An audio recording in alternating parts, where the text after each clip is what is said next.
Alright, what is up everybody? It's Lids, and we are back for some more Pyre Community RITE NITE, which means some good old-fashioned multiplayer Pyre featuring first and foremost the members of none other than the RITE Club Discord server, which Artemis Fowl has ever so kindly proactively provided us with. That link right there, so you can click on that to join the group. But that does not mean you all are off the hook. No. You see the red circle with the white L below chat. You click on that, you'll see all the various requests that you can make today, including things ranging from exiles, masteries, talismans, songs, arenas, even Titan stars are all fair game. So, without further ado, let's jump into versus mode here, and let's get started. And speaking of said Discord group, why don't I jump in there as well? Alright, I am ready to go. Now, who would like to get us started today? Other than the annoying bots. How's it going, Core? How's it going, Anor? How's it going, Artemis Fowl? Anor, I remember you were saying that you were only going to be available starting in October, but I don't remember when exactly. In October, is this the first week that you are now back and available to get in on the action, or is that starting on a future Sunday? Anor's back? Anor's back? Oh yes, let's do it. Let's do it. It has been too long. Alright, let's start up Steam Friends while we're at it. But, yeah, I mean, it's been, what, at least a month, right?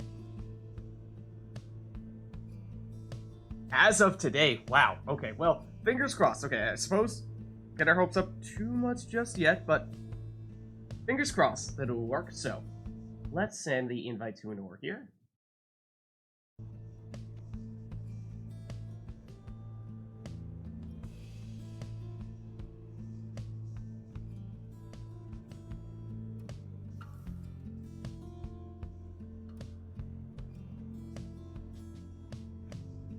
So that means hopefully we'll have Anor in as one of our two players here, but is there anyone who'd like to face off against Anor to get things started?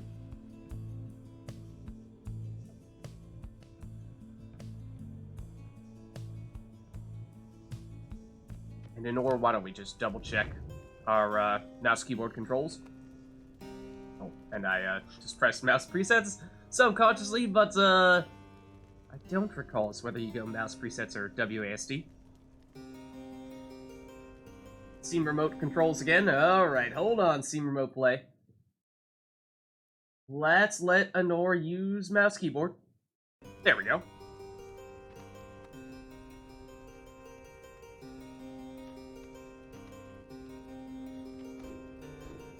Alright, perfect. There we are. Forces he can jump in. Awesome. Awesome. Let's do it. Okay, let me send that invite to Core in that case. Let's see.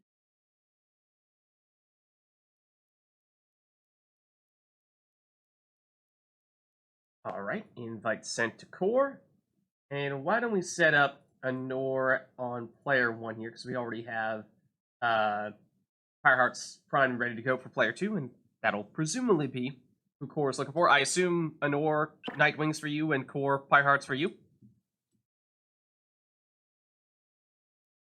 Unless anyone has had a recent change of heart. You never know. You just never know sometimes. Sometimes we get some surprises. Nightwings as usual for Anor. Gotcha. Yeah, I'll just be Pirates. Okay, sounds good.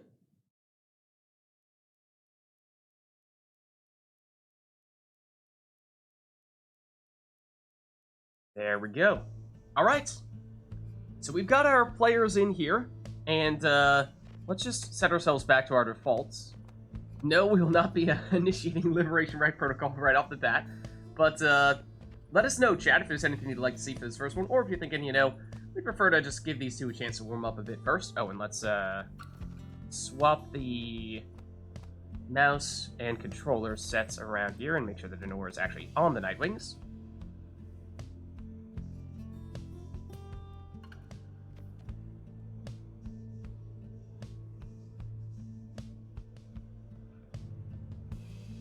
Will that be it, though? No special request for this first one? I mean, I suppose we tend to do that, so why don't we get things started here? We'll keep it simple.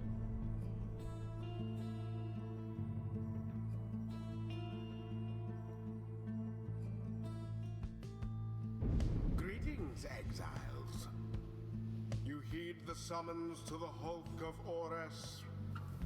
You are gathered. And of course, we're starting on the boat. To conduct. Of course, we're starting on the boat. Cling to whatever shred of hope you have. Nightwings, stand prepared. I was gonna say, Nor, welcome back.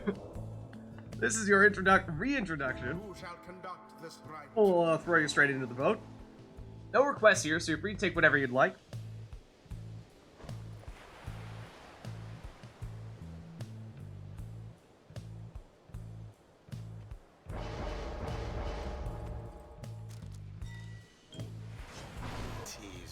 In Nora's case, that is Tizo first.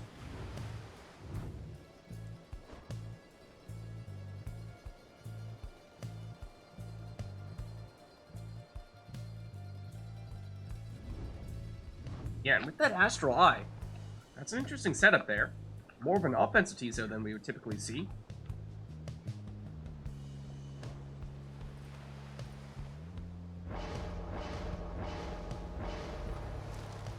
Oh, and Anor, is this your first time playing with the new mods?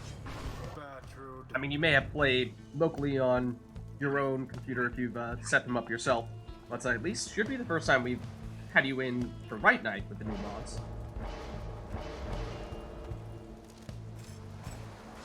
Now a Speedy Jody in the second spot there for Anor.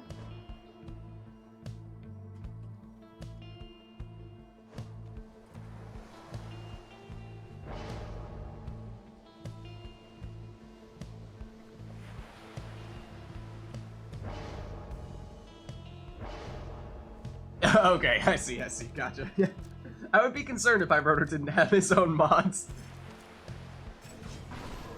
Like, yeah, I just kind of theorized all the changes and didn't actually test them out, didn't try them on my own set of Pyre, and just kind of gave it to other people and hoped it would work and not explode their computers.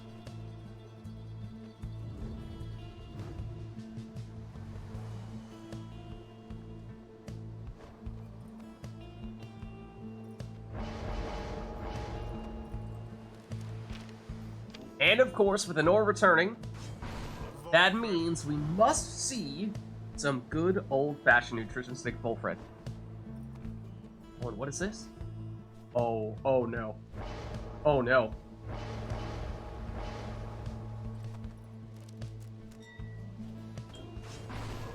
It's manly.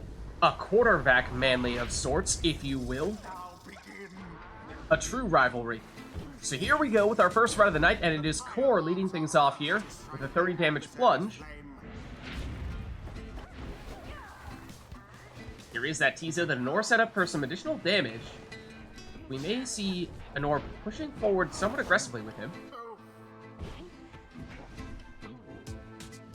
Ametha. She makes it in here for 20 damage.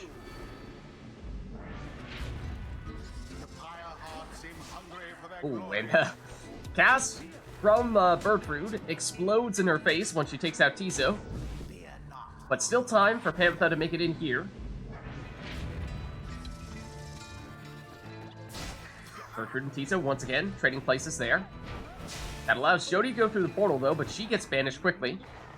Bolfred moving in now. Sets up the sapling. Gives him a safe zone. Can he charge up his throw from here? Yes, he can safely. Can he make it in though? No, it's intercepted. Burfoot, Bolfred snuffs that one out. Now Jody, oh, she gets banished as well. Tizo, through his own portal, but he's blocked and banished. That means Anor defenseless for the moment, although she has Numbing Gust, so that slows down Core. But Core with that throw can still sneak one in here. Remember, took the quick throw there, so got up to 25 damage in the blink of an eye. Jody. Through the portal she goes. She's blocked and banished. Now Panetta for Core. Trying to get rid of Tizo. But both of them go down. Now Bolfred for Anor. Back to Jody. Back to Volfred. Just barely avoids Panetta, but she does manage to take him out. Panetta versus Jody. Jody gets it, then goes down, gives it over to Tizo, though. Back to Volfred. Now he's making moves. Can he avoid Panetta this time? He cannot. That's the last of Anora's character, so Numbing Gust active for a moment here. So Jody comes back, she's able to block Burfoot, though Burfoot banishes Jody. Tizo back to defend, and does so effectively. Tizo versus Panetta, he gets rid of her. Tizo once more. He's blocked. Now banished, but that does set up a dangerous portal there for Anor. So keep an eye on that. Panetta goes down. Volfred, sets up a very aggressive sapling there. Look at this. Anor laying siege on Kor's Pyre. The throw, though, is just short. Kor with Panetta, switching over to Burfoot, and somehow finds a way out of that situation.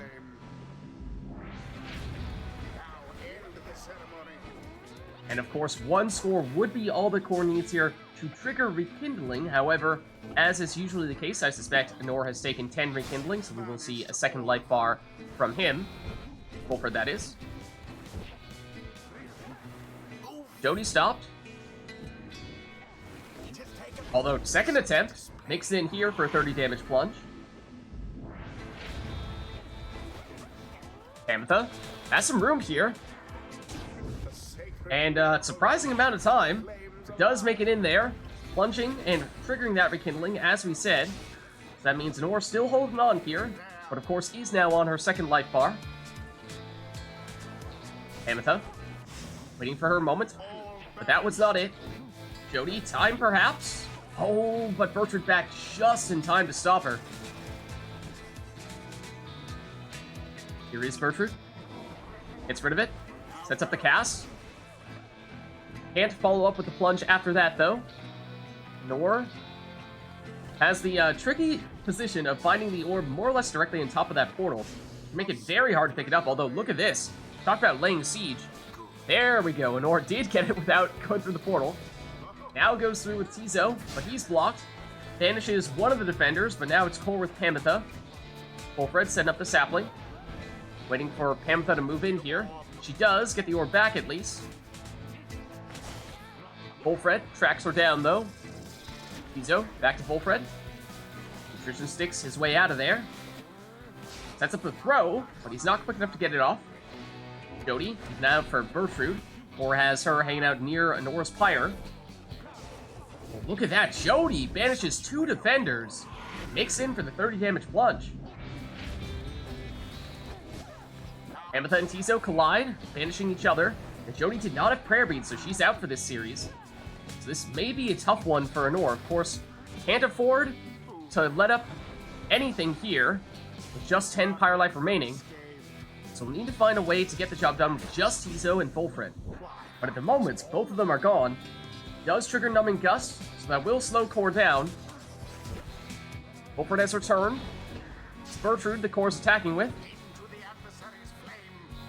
Anor with Tizo. Oh, look at that harp push with Manly into Tizo to banish him. Quick throw there from Volfred, rather Manly. And that is all Kor needs. Good game. I can't believe I did that one series where like the sap was like right next to me. End this night's proceedings. Well played. Well done. Alright, let's head on back. Until the next rite. Was the Astral Eye for keeping the teleport as long as possible on the field? Huh, that's interesting. I don't know. Boat is the best way to get warmed up. I mean, it doesn't get much crazier than the boat. So, in theory, everything from here on out should be much more simple and straightforward. That is, unless, of course, chat has anything they'd like to request for this next one, in which case, let us know.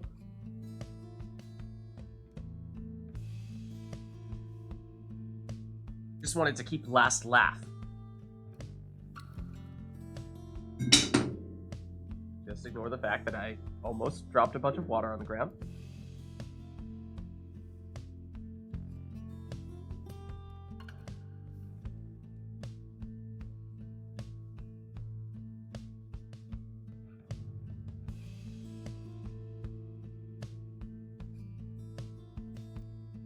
Yeah, do you need that for last laugh, though?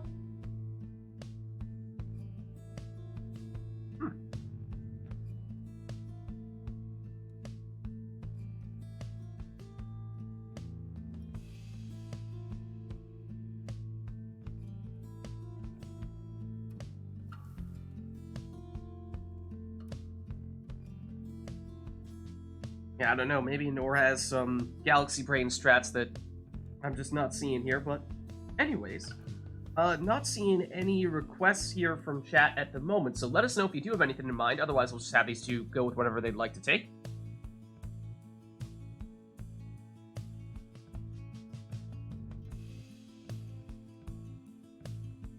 Ah, okay, gotcha.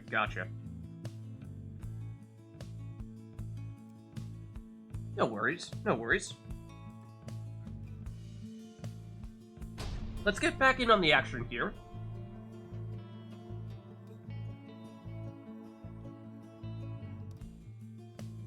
And we'll see where we end up. Nightwings It's Pit of Elite. versus the Pyre Hearts.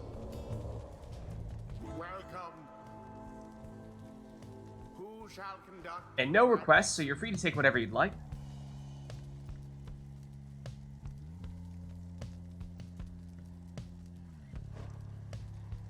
And of course, there is a considerable meme potential here. Question is, so early in the night, are either of our players looking to do that at this stage, or are they still looking to warm up a bit?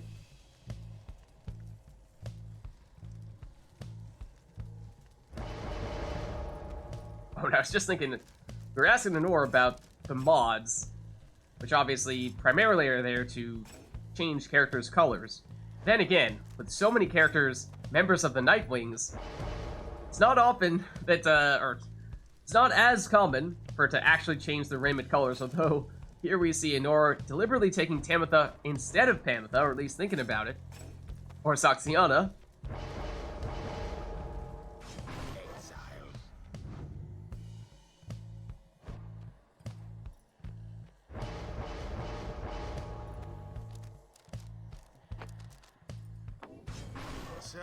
Or going with Gilman.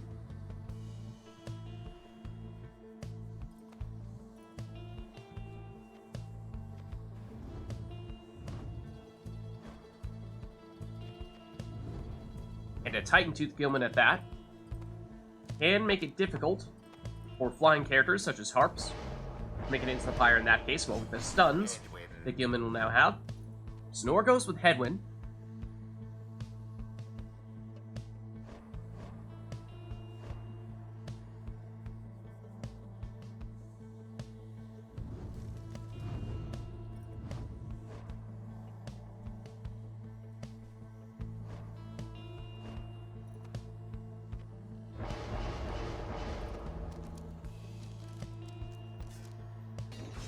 Then Kor takes his Nomad, but in this case it's Snadra instead.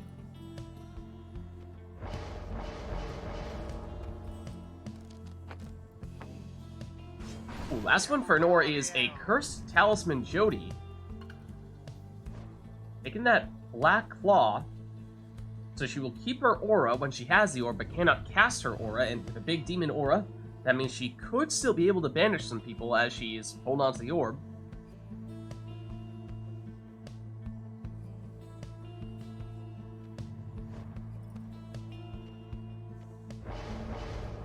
See how Kor opts to react to that. The answer is going with a Web Landthorn Tizo, perhaps. Locks Tizo in, and here we go. Gilman. His throw makes it in here for 15. Gilman again. And without switching places with Jody, using that Harp Salute, Jody goes down. Gilman is back. He's down. That's a big double banishment there for the power cast from Snadra, giving her time to throw this one in. A true aimed thrust into the fire. Tamitha versus Gilman, but remember, Gilman took that Titan Tooth, so we just saw him stun Anor, giving some time to set up that throw for the full 15 damage. Or with Jody, and as we were saying, even when Jody has the orb, she will keep her aura, with that cursed black talisman. Panetta. Edwin. Oh, for a second I thought they were going to double shoulder smash each other, but no, it's Snatter who does the shoulder smashing. Saxiana banishes one. Jody banishes another, but then goes down. Edwin, the unknown back here to try to stop Snadra. Snadra just leapfrogs over him.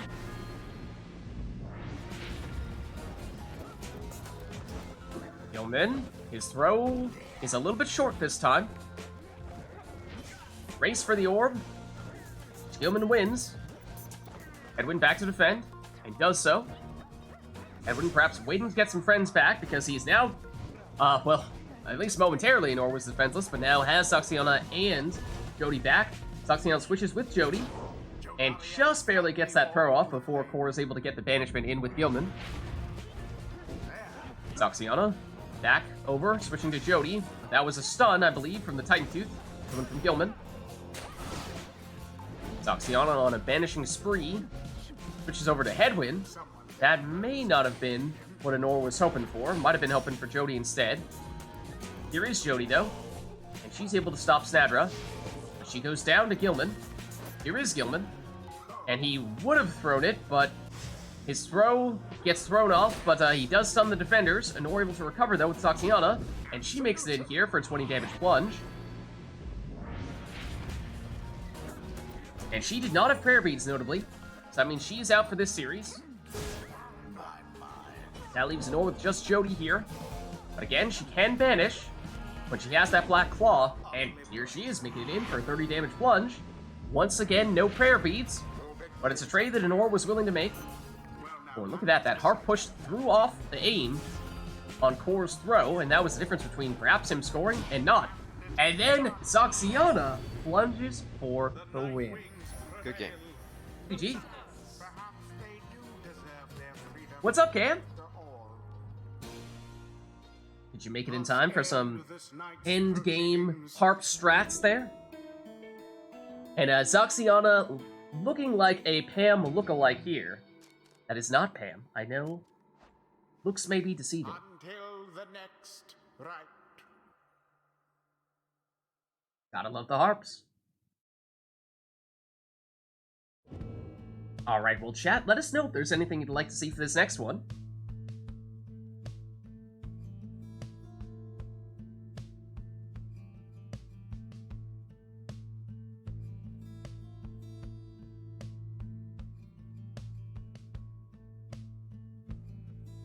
Oh, no worries, Anor. Yeah, how is it working so far? Is it at least working in the game? You know, you're not getting, like, really laggy or anything like that? Oh, no worries, no worries.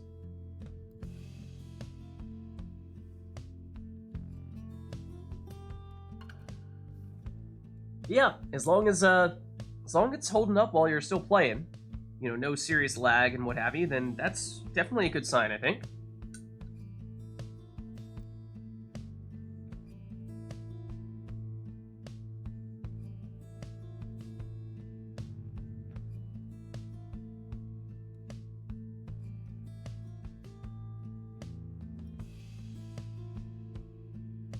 Alright, not seeing any requests from chat at the moment. Of course, let us know if you do have anything in mind.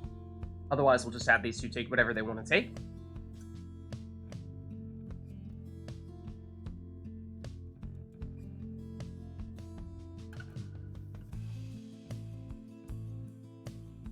Oh, hold on. Nor says Surviving Exile. Okay, sure. Let's see, we should have that one built in now, right? Let's see.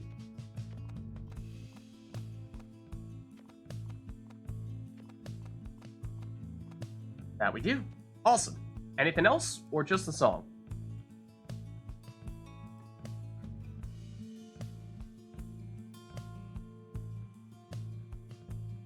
Should have requested it on the first, right? It does seem like... Is that your favorite song in the Pyre catalog? Pyre soundtrack? I feel like that's the one that you're requesting most often. You've got Surviving Exile, Iroder has Grand Ceremony, Uh, Artemis Fowl has Thrash Pack. Everyone has their go-tos, their favorites. It is nice. I mean, they're all so good, right? But anyways, it looks like that might be it, so let's get back into the action here.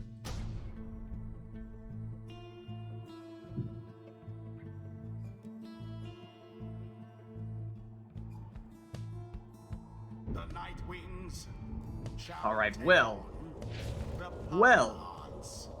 This arena. Welcome. Who shall This conduct arena. We shall see. There is a specific strategy that we've seen Core use here in the past, and we've seen Anor do something similar as well, just a slightly different take on it, and I think, based on what we just saw Anor do with that Tizo setup there, that is exactly what we are going to see. At least on Anor's side, some Bottled Void shenanigans. Of course, Bottled Void, when someone comes back from banishment, will suck people in and potentially banish them in the process. And in Anor's case, putting that on an imp means that if, say, she has something like a Sacred Bond Nomad, then she can go through the portal that the imp creates, and then trigger Sacred Bond, bring back the imp, and in doing so, triggering that Bottled Void, beginning the vacuum cleaner, and potentially banishing several people in the process. So that's at least Anor's setup. And here we see a Sacred Bond Headwind, so that's the other piece necessary. Whereas in Core's case, we saw him take the Stowaway first. That is usually his preferred person to use the Bottled Void with, using False Step, so whenever Core jumps and gets banished at the end of his jump, the Stowaway will come back from where she began that jump, and in doing so, trigger Bottled Void.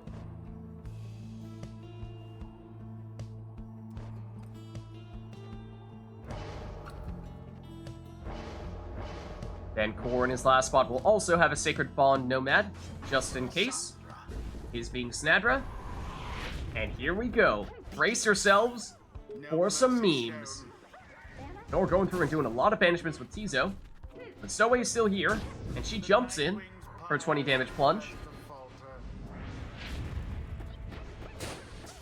More banishment for Sandra. Tizo trying to go on another banishment spree. But in the meantime, nobody seems to care about the orb. And Bottled Void that time actually removed the orb from Gilman, who otherwise would have been able to plunge there. But he makes it in this time for 15. Tizo. He's blocked. And banished. Jody has the speed from that full stamina there and throws it in for 30. Tizo with it for Anor. Oh, but look at that. Bottled Void triggering and taking Tizo away from the Pyre. Jody. Through that portal. Again with the quick throw for 30. Tizo inches forward, setting up the portal play. Here comes Core on the offensive. Has time to set up this throw. Cuts it slightly short there for 18 rather than the full 20 damage. Tizo once again just goes in, sets up the portal. Anor goes through it with Jody. Except Core freezes things with Stunning Claim on Gilman. Jody unable to avoid the defenders that time. So Tizo is back with a vengeance, banishing everybody on Core's side, so Anor with time here.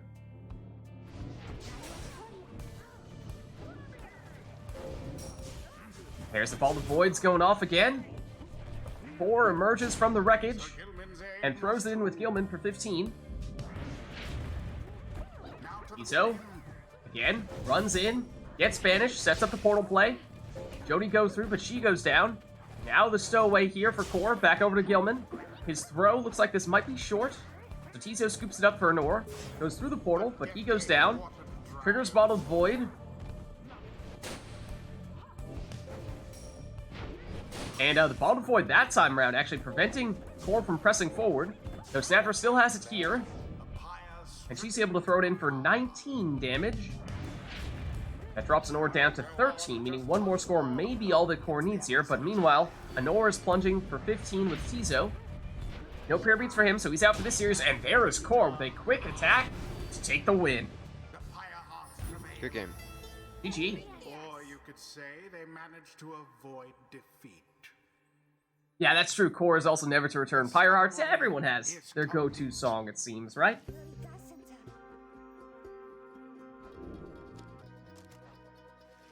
Until the stars align. Baylor, once upon a time, I felt like your song was Will Describes, but we just don't see that one, or don't hear that one very often nowadays. Used to be one of the more popular ones, maybe the most popular one. So anyways, chat, let us know if there's anything you'd like to see or hear for this next one. Alright, on cue. Fair enough.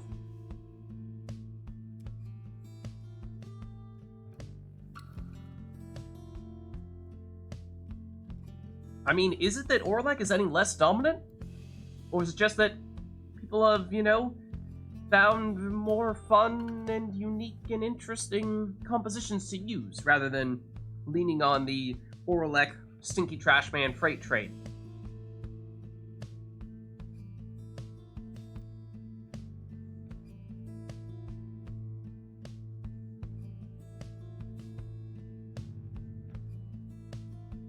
But, yeah, only play Will Describes when we got Orlek going on. Otherwise, the song is not nearly as good.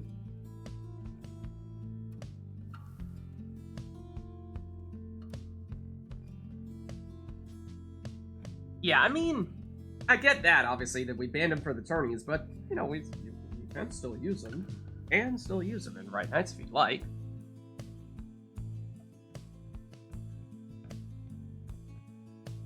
Cam is still all aboard the Orlek train.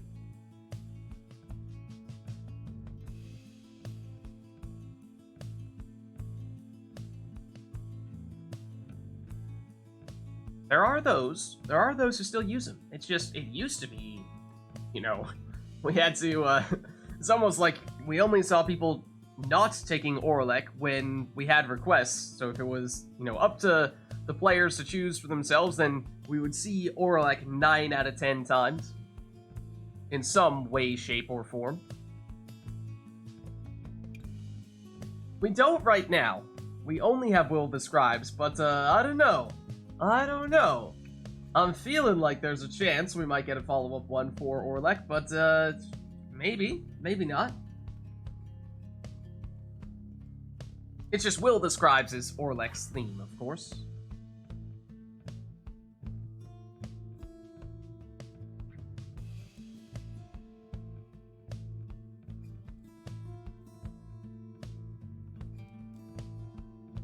But no, it doesn't seem like anyone is making the Orlek request, so in that case, why don't we get started here? We'll have these two take whatever they want to take, and of course, if they'd like to, they can take Orlek. But they are not obligated to do so. Oh, but I hear water. The Nightwings And it's the fall of Solium. I mean... fall of Solium, Will of the Scribes, take your pick.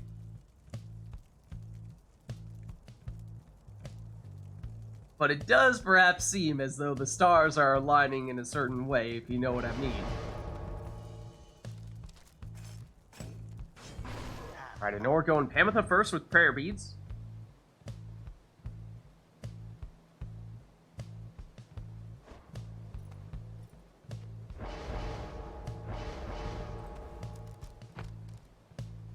Then Core also going Panetta first, but in his case with Luminous Idol, that means whenever he picks up the orb, he will get his stamina refilled. And here's Nutrition Stick, full Fred.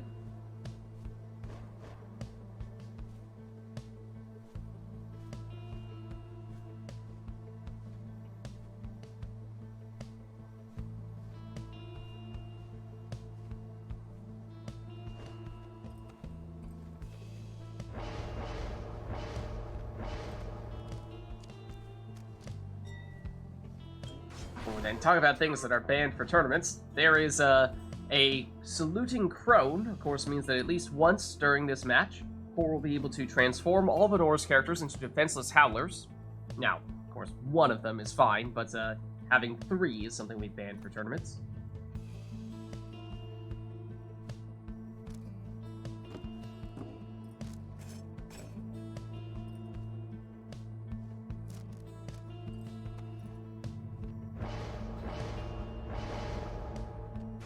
Then a speedy Jody in the last spot there for Nor.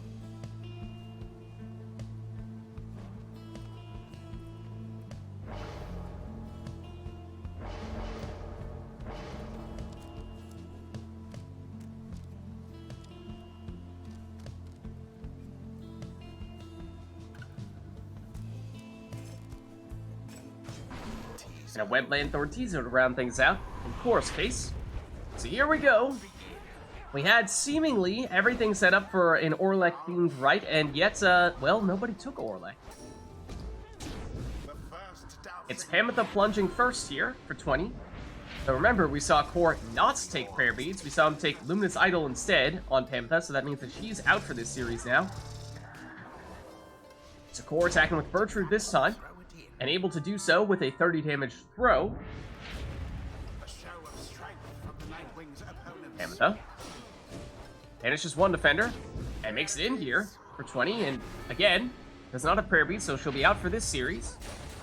Oh, and look at that, there's Core using that Crone Salute. Meaning Anor can't really defend here, and that sets up the 30 damage throw.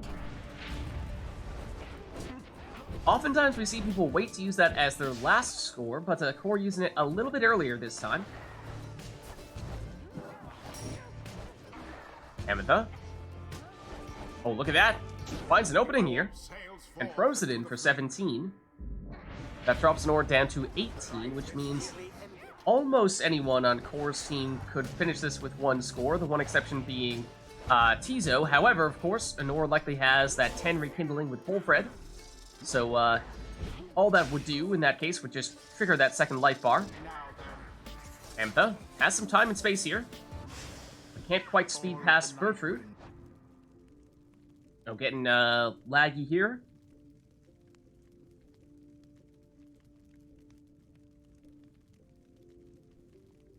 That was an ore, by the way. Okay. Oh, yep, that sounds like an ore disconnecting, perhaps. And there it is.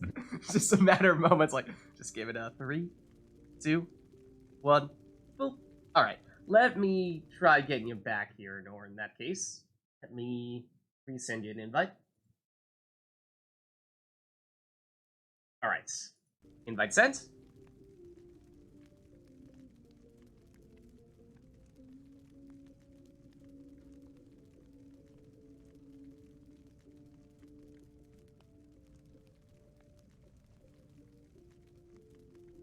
Yeah, hopefully it's still fine once we get you back in. Let me know once you're ready and I can give you guys a countdown.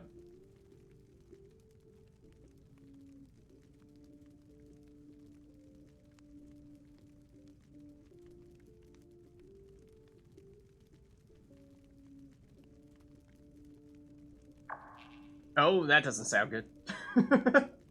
Oh, dear. She's back. She disconnects. For some reason still have it?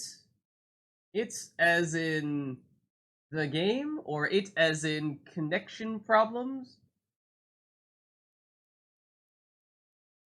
That's unfortunate.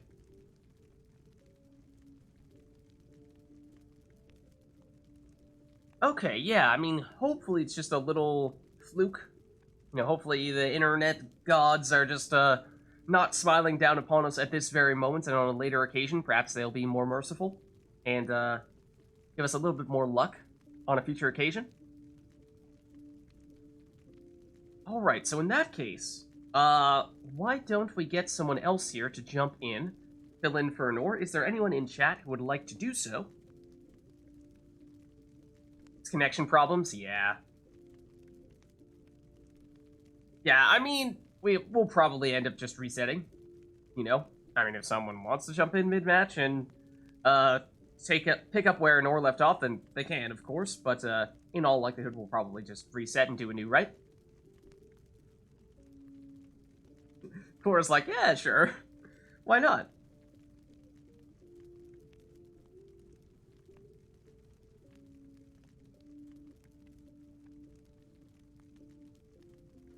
I mean, I can potentially jump in, if nobody is currently interested or available. But of course, my preference would generally be to get other people in, if/whenever we can.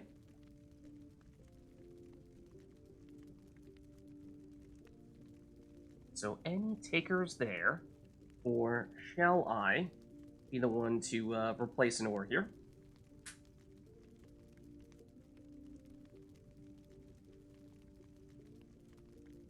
Yeah, I don't know. It may be that people are out of town this week or something. I don't know what the deal is. I don't think there's any, like, not a holiday weekend or anything, is it? I don't think so. It just so happens that people are busy today. But anyways, in that case, why don't I jump in here? And, I mean, I can continue with this, right? Or we could start a new one. Whatever works best. Maybe makes more sense just to start up a new one here. Let's see.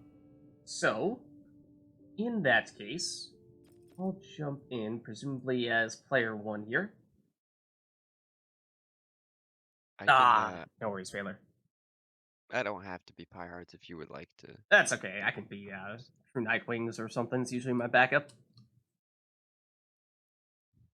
I can style it up, True Nightwings style.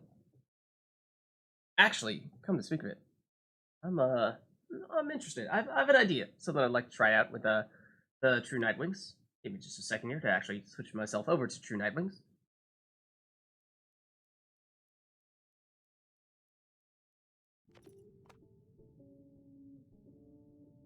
The biggest of sads. Oh no. Alright, well, anything we'd like to see for this next one?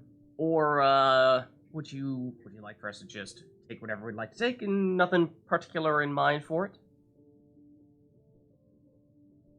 Oh, hold on. Hold on! Okay. I see how it is, then. I see how it is. Alright. Have it your way. Have it your way. Triple worms. Triple worms. Okay. Okay. Anything else, or will that be all? I mean, we could, I don't know, we got like half a right worth of will described, so we could potentially keep it on for this one if we'd like.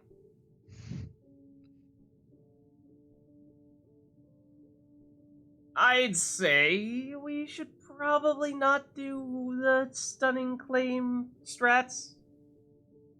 But if everyone has stunning claim, then it's not. It's not really gonna be useful. I mean, there's a reason why we banned triple crones in tournaments, or triple crone salute in tournaments, because sure, you could have both people do it, but then it just becomes a race to see who presses the salute button first, and that's not really any fun.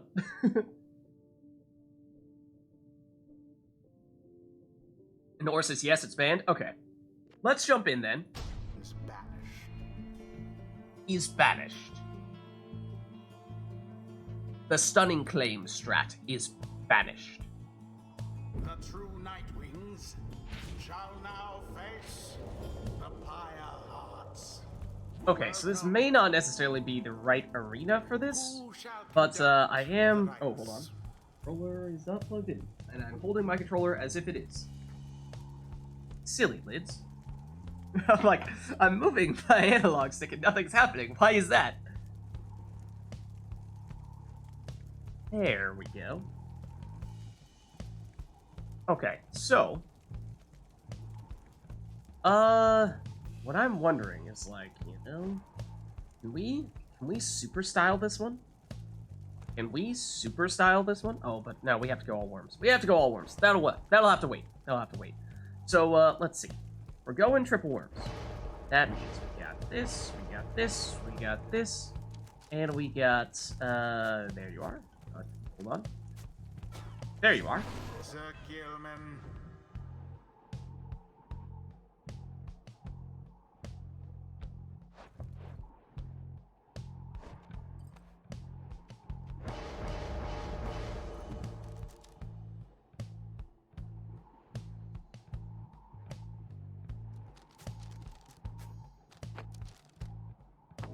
Okay, Titan Tooth. Then for me, my second worm, let's see, is this the, Wait. Oh, I wait, what actually couldn't hit Y. Yeah. What? Oh, okay, I see. Wait, what just happened? Hold on. That was so weird. There It, we like, go. switched It's like, wait, control. did you select that person or not? Wait, hold on. Now my controller's... What? Wait, can you start? Click start. Click pause. I can you not do control it? on here, I cannot control elsewhere. Hold on.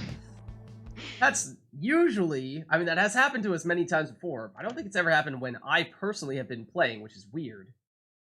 Let's see. Right now It it's could be trying that to you- say that you are player 1 corner. It's saying I am player 2. That's also strange. Let's see, I've switched that around. In theory, I am now player 1 and you are now player 2. So we shall see if that works as intended.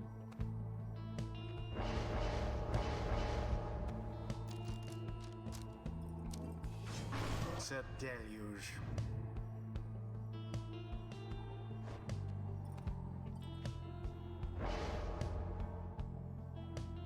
Alright, and here come the deluges.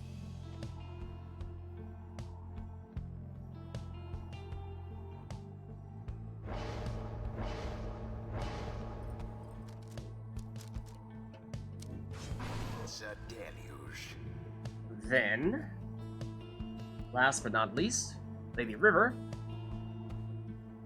I think this is the first time, definitely the first time I've done worms, or at least this many worms, as true Nightwings. So the color scheme will be interesting here.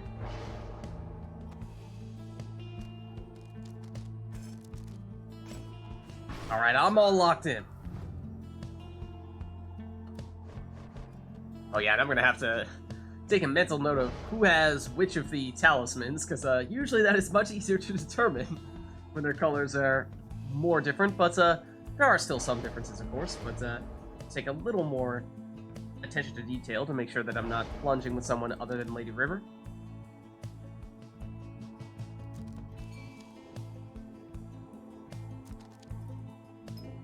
Ooh, the leech. Okay. Okay. Begin.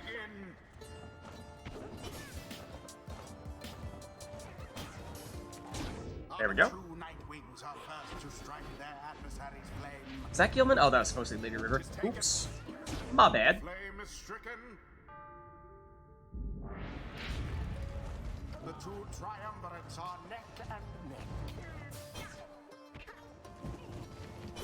Ooh. Now then. Oh, you got that. That's not cool. That's also not cool. Okay, now this is the part where knowing which worm I actually have would be useful. That was Lady River, so that's the right worm for the job. The true Nightwing's pyre now burns relatively brighter. Bask in the purifying flame. That was Gilman, though. So he is not coming back for this series. That means he is not the Prayer Beads worm.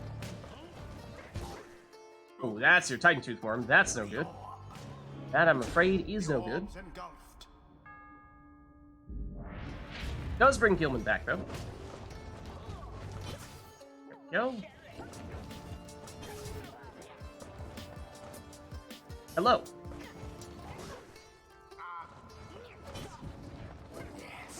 Oh, oh, that's a Titan Tooth one? Where'd they come from? I thought it was that first guy, the one you have right now. Second wind. The orb engulfed in fire. That's it. Well, that was Lady River. I did not realize it was, but that's good. Happy accident. Splendid.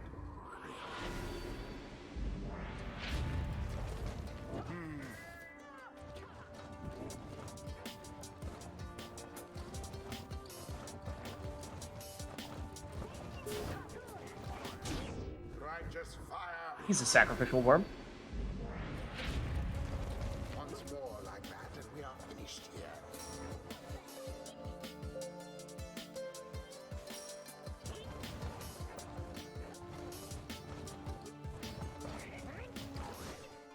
Oh, not really the way I wanted that to go down. To tell you the truth.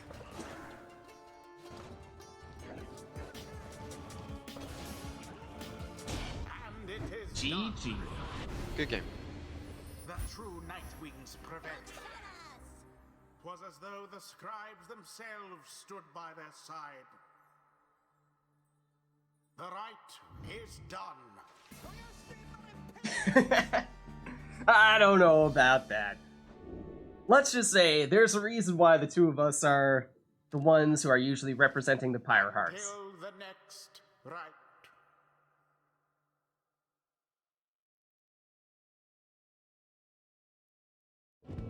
But anyways, let us know, chat, if there's anything you'd like to see for this next one.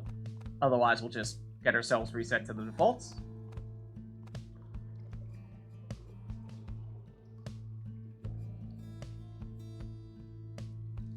Oh, don't say that, Core. It was a good match. Good game.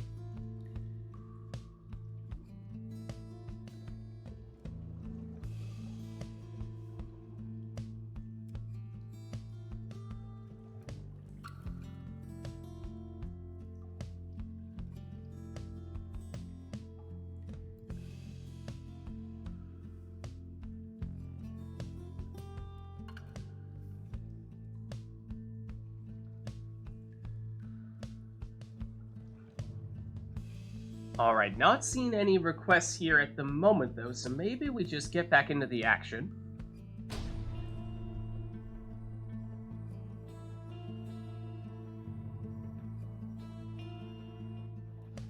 Oh, and I hear imps. Nightwings shall now face the Pyre.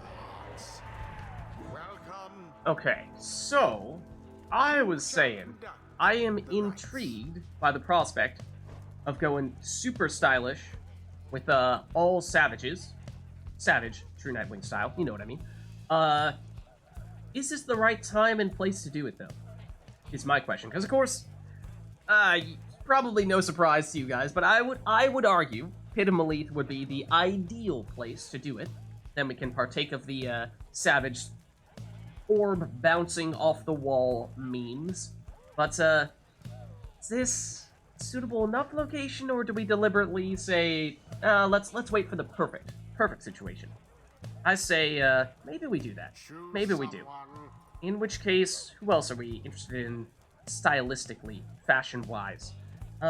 Generally, haven't we seen the Crones look quite good? Ooh, this, yeah, okay. Okay, I see that, I see that. What do we want? Go Stubborn Flame, or do we want to go Feral Curse?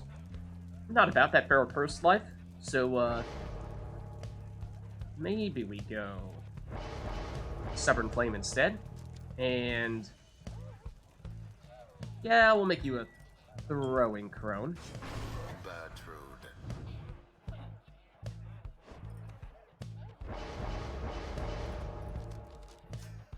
And there's a Power Cast of Snadra for 4.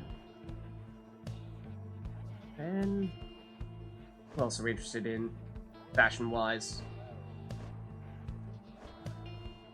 I do kind of like the looks of the harps. Though, Snadra, I do believe we saw Core take Shoulder Smash, which may mean this is a no-flying zone.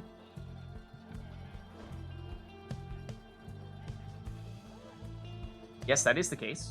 So, you know, maybe we save that for a future occasion.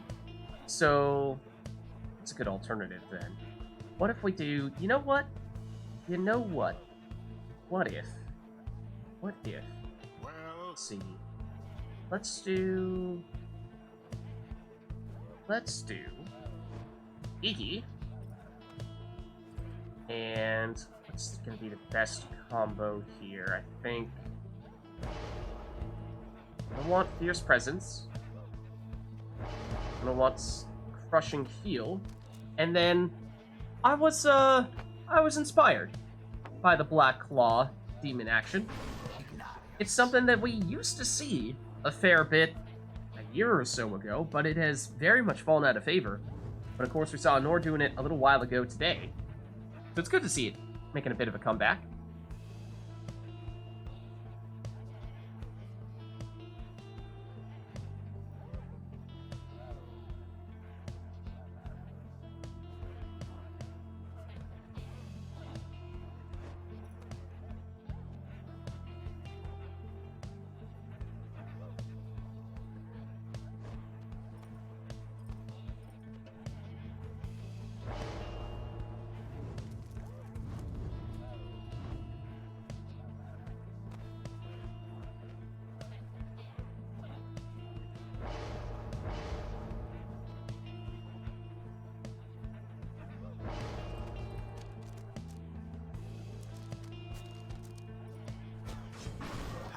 Okay, Hematha in that spot there for core.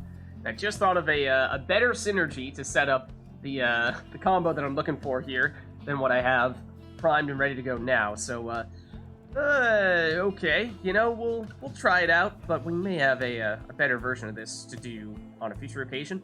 So, I think next of the two characters that I would like to complement Iggy, which one do I choose as the third one here? Burfoot is not one of them. I think we go Tizo, and we're gonna go down all the way to Star Sign.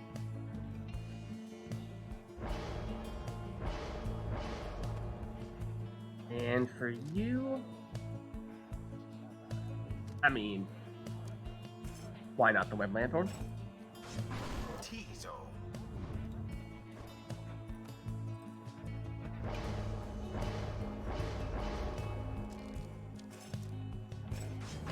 Messenger. Alright, and here we go. Isle of Kalamer action coming your way. Commence. Oh, I did not sidestep that enough.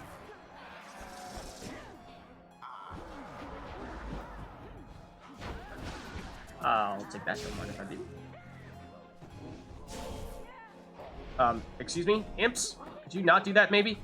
Could you just, like, maybe not do that? Bit of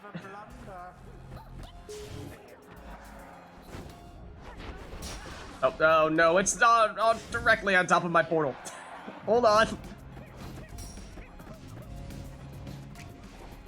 No shoulder smash.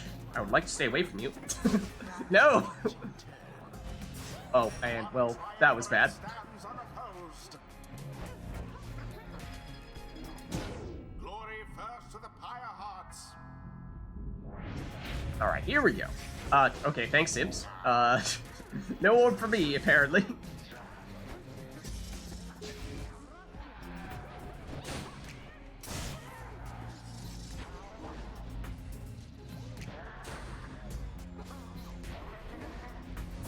Oh, still too close. Okay, I see how it is. I'm not quick enough to catch you, unfortunately, with Tizo. What? Really? Really? What did I do to deserve this? Beauteous. They're still right in front of my fire. Go away, imps. Didn't see it coming. Everyone's gone now. A nearly negligible effort. Alright, finally I can kind of move. That's nice.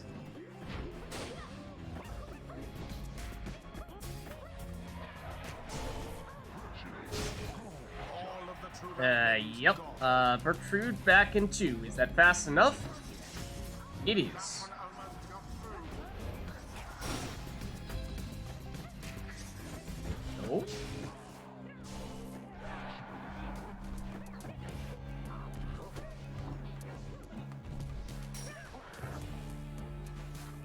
Oh right, I can't cast. Forgot about that. Like, excuse me, stop doing the thing. Oh well, so much for Iggy. So much for these imps.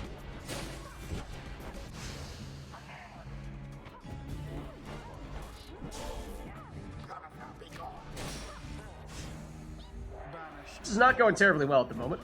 Barely a mark against that flame.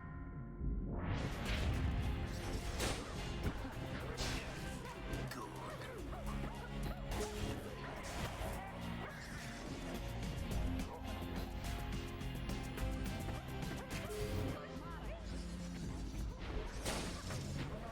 The orb is up.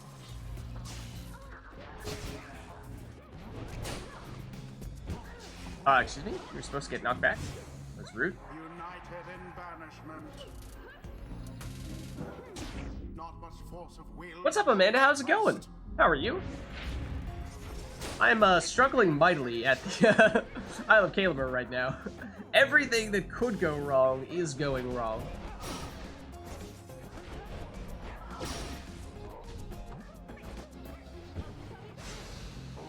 A mere And the combo I'm trying to pull off is just not really working right now. swift Oh. recovery. Also, no.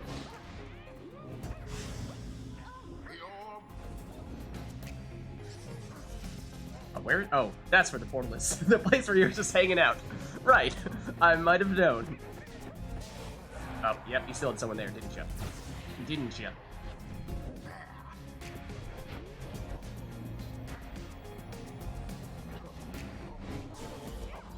There we go! Finally!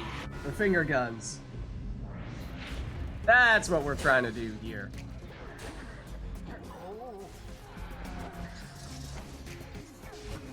You see how much he just pushed me all over the place? Oh, that was hilarious. Pushed me twice. Like, okay, you know, not banished yet, but it's a little hard to keep track of where I'm supposed to go now.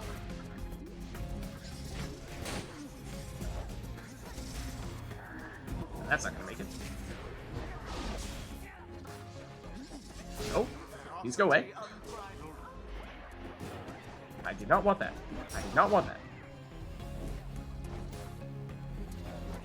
Nor do I want Burfoot as my only defender right now. Oh, you noticed. I have a portal over there. You don't say. Definitely not like I was planning to go through that.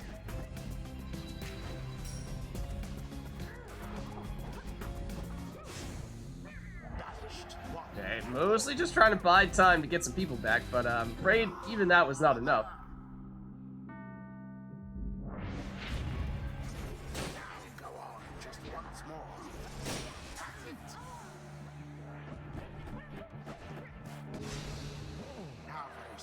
Okay.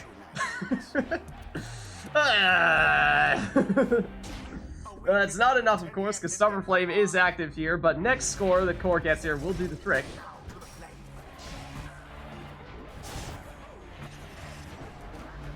And, we shall see if we can salvage any more pride here.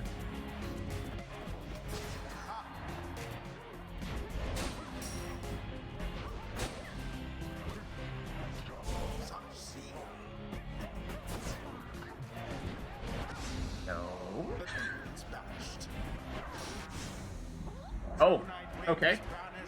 That made sense. Alright. GG. Alright. They have been the most frustrating ride I've ever had.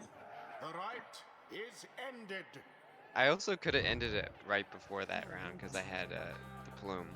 So Yeah. 5 extra. Until the stars align.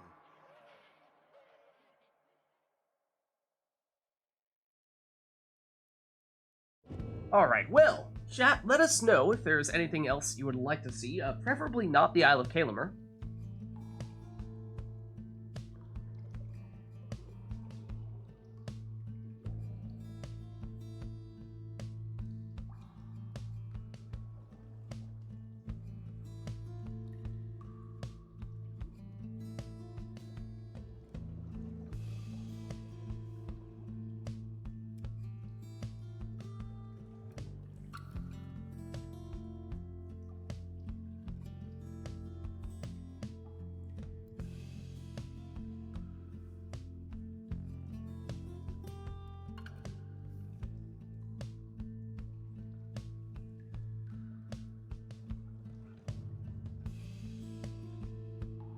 Then, of course, if you don't have anything in particular in mind, we can just take whatever and see where we end up. In which case, why don't we do that?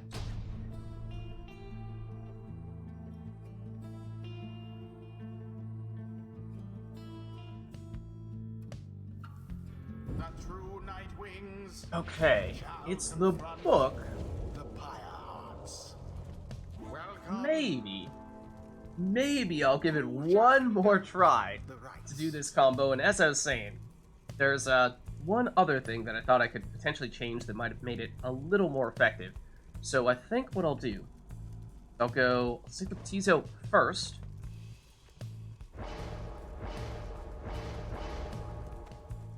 And yeah, we'll go with the Lanthorn on him. Excuse me. There we are. Tizo.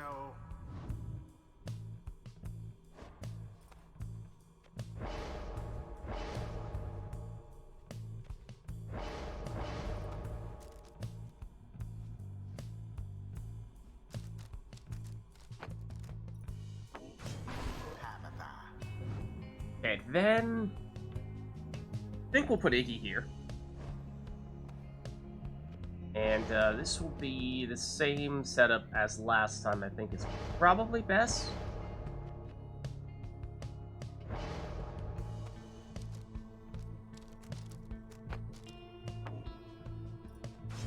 Ignarius.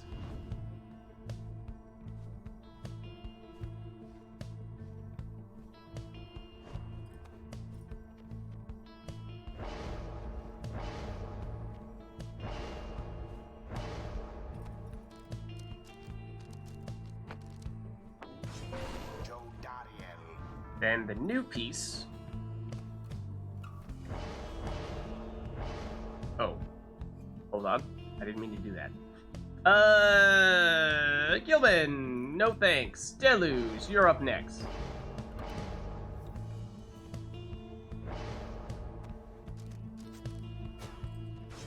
Said Deluge. Might have actually been best to put Deluge in that middle spot there. But we'll see.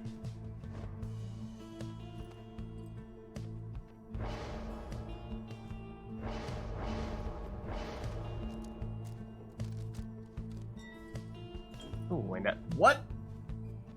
A throwing Volfred? Rude. Extremely rude. Now be out.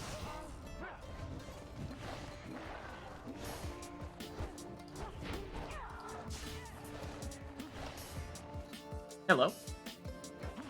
Sir Deluge is banished. Oh, my aura's not big enough anymore. Hold on. Can I get a redo? A rude predicament for the Pyre Hearts. I definitely had time to throw that. Bursts in the Pyre Heart flame. Tis taken. An unimpressive thrust, but true. Quick throw for 6.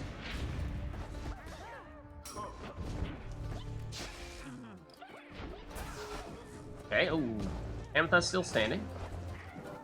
Good. Good. That is part of the plan. I mean, Second wind.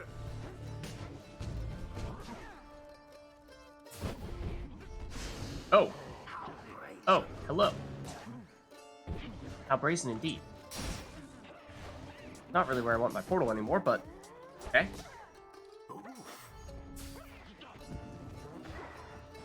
The orb.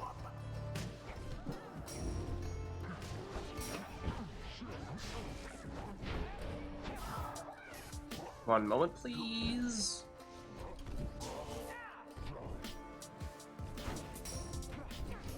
Oh, no, I don't like the size of your aura.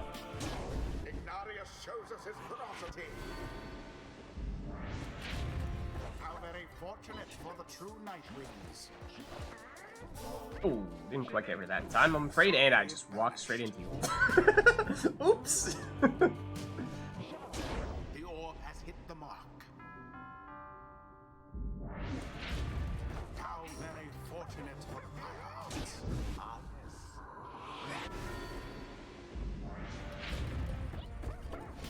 I did not want that. You can have that. Excuse me? Ether did not explode? What? What is this nonsense? that Sir Deluge did fling himself upon the flames.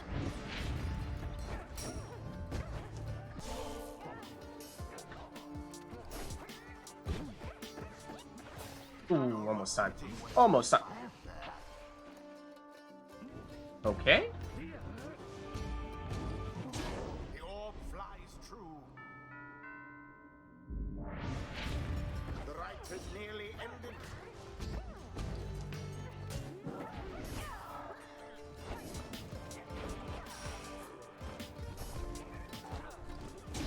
The flames of freedom. Well, not a lot of time left, I'm afraid, but we'll see if we can find a way to make this work. That'll help. Very sad for the Pyre Hearts.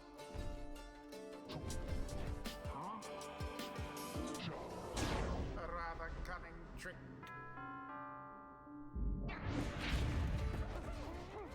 The orb is taken. Oh, Rude. Extremely rude. As it turns out. I can't it jump. is done. Okay. Good game. GG. The Pyre heart prevailed. A narrow victory, yet nonetheless commendable. The rite is complete. I'm sorry for taking Wilfred. No worries, no worries. Until the stars align.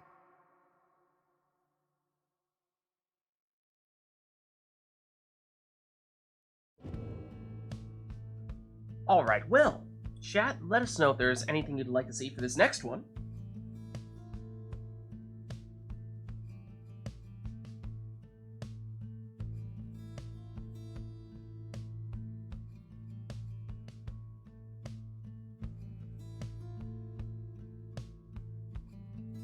Yeah, I am out of town, what, 2 weeks from now, I think?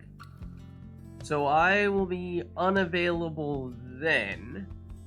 But other than that, I would be down.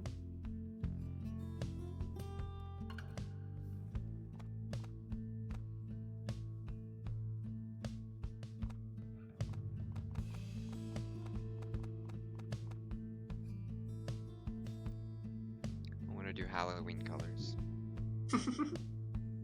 I mean, it's definitely a thing now. With the distance, for sure. Do it on Halloween night. Is Halloween night a Sunday?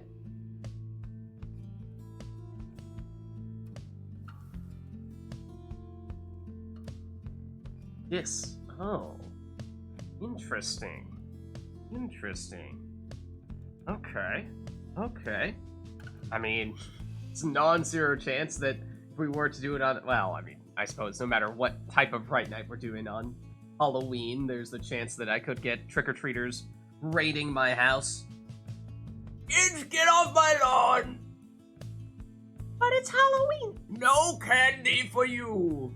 Back in my day, we had to run up the hill 5 miles both ways just to go to the store to buy a candy bar for a nickel. Is that true or you're lying to me? What? What? I'm sorry, I think my hearing aid is, my hearing aid isn't working.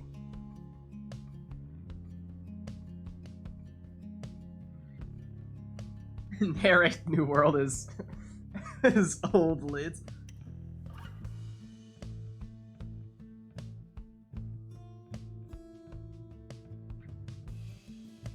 Back in 1492, when I first set foot on this land.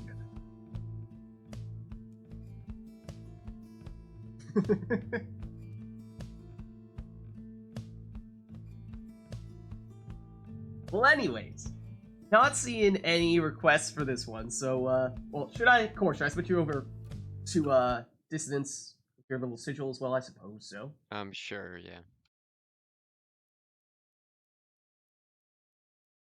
Now you can be Pyre Hearts. Yeah, I'll stick with True Nightwings, because I still want to see if I can get the maximum fashion possible. I've not yet done that. But that's definitely on my agenda, my list. It's just a matter of what arena do we end up in? Because there are definitely some that would be better than others. Catch you later, Failer. See you around. Alright, let's jump in.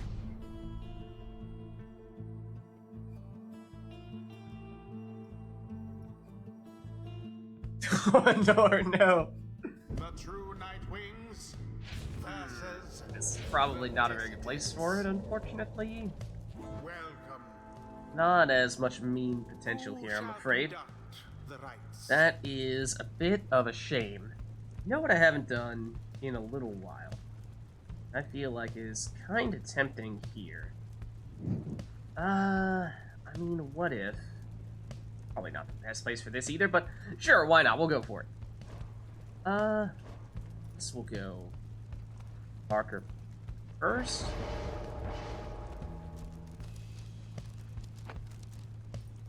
Oh, come on.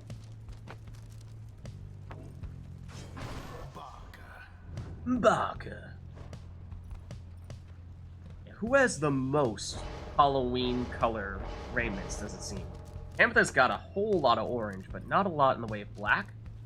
I feel like the ideal combo is someone who has a good mixture of the two.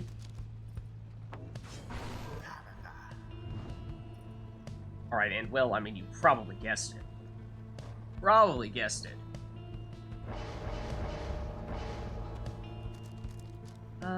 What do we want from you, though? What do we want from you? That is a good question. What if we did... Oh, how about, The old man still got a pep in his step, you see. Dogbert.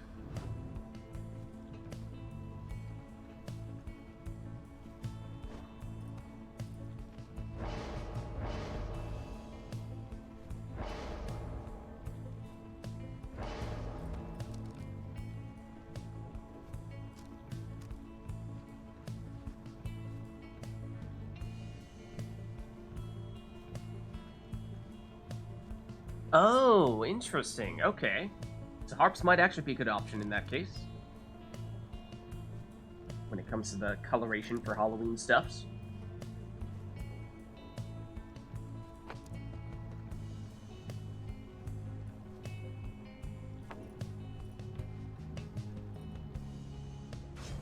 Ignarius. Okay, and then, yeah, as I was saying, I mean, you saw this coming a mile away, but... Huzzah! Ooh, let the dogs out! Oh yeah, look at Ignarius. He's got a great combination of orange and black.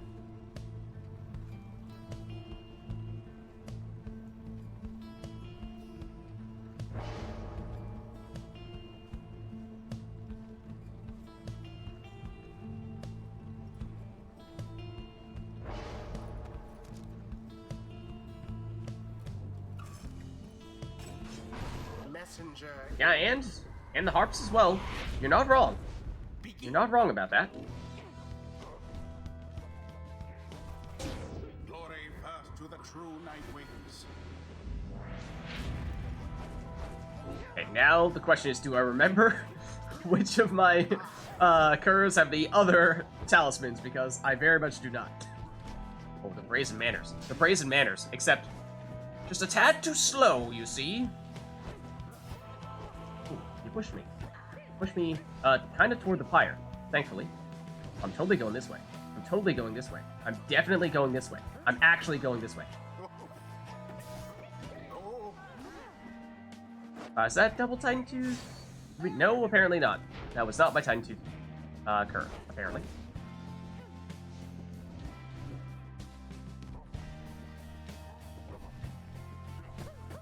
Oh, he's not that fast. He is fast, but he's not that fast. Oh, in the name of I did not even notice that you set up that portal there. Well done.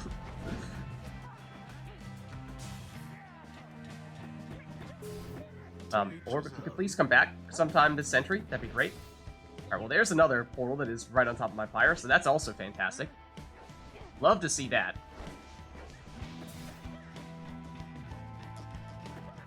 No, he's not fast enough.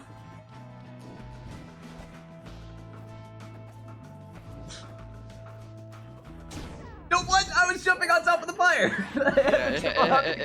It has priority, by the way. So Ah, darn. there's literally nothing you can do in that situation. I was like, alright, at least I can triple jump, so I'm more or less flying on top of the pyre. Well, was almost first come back quickly, right?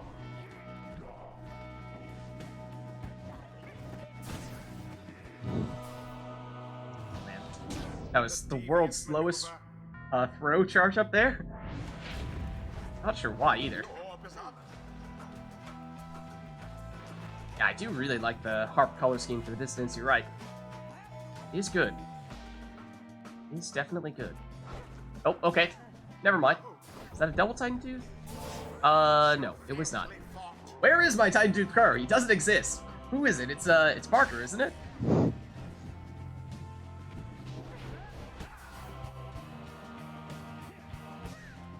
It's that one. Good.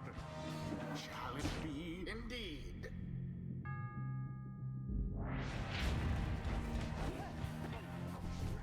Oh.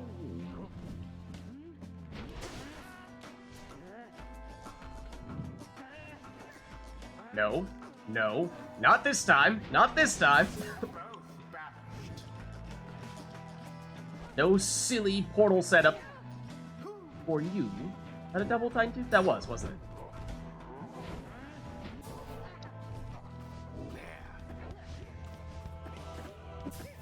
Ooh, snuck it Merely a in. glancing blow.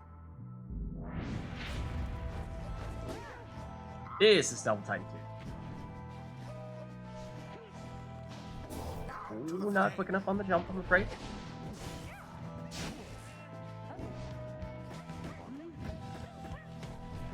Ooh, no jumping. Bad boy, Barker. No way, no, don't do it, don't do it. I'm afraid not much I can do to stop this one. And there it is. The Good game. dissidents prevail. GG. They overwhelmed their adversaries utterly. The rite is complete. Alright, so let's head on back then. Until the next rite.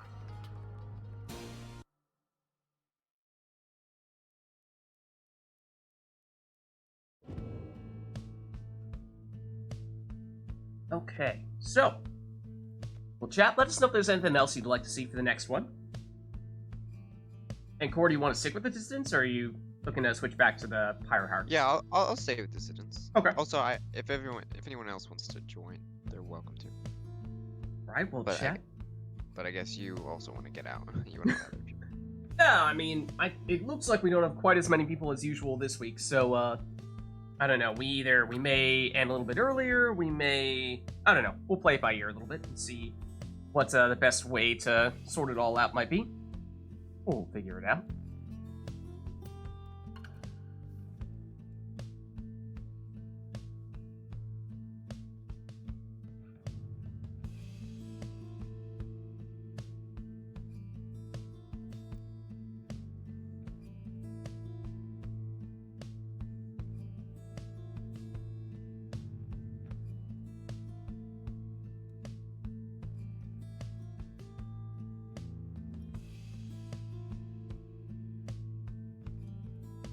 Not seeing any requests here, though, so why don't we get started and just take whatever we want to take?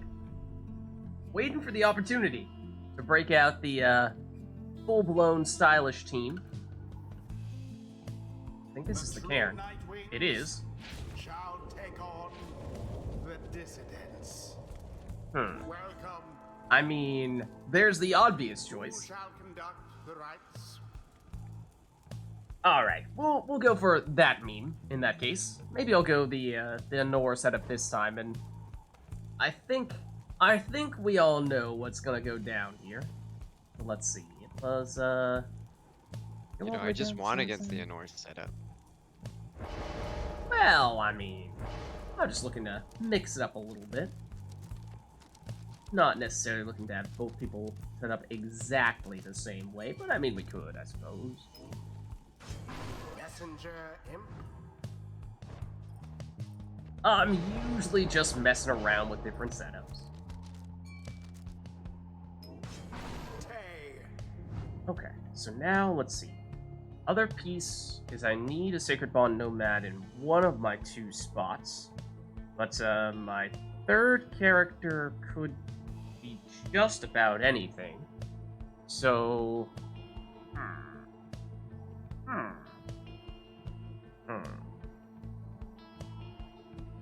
Any other synergistic effects that might be useful to deploy here?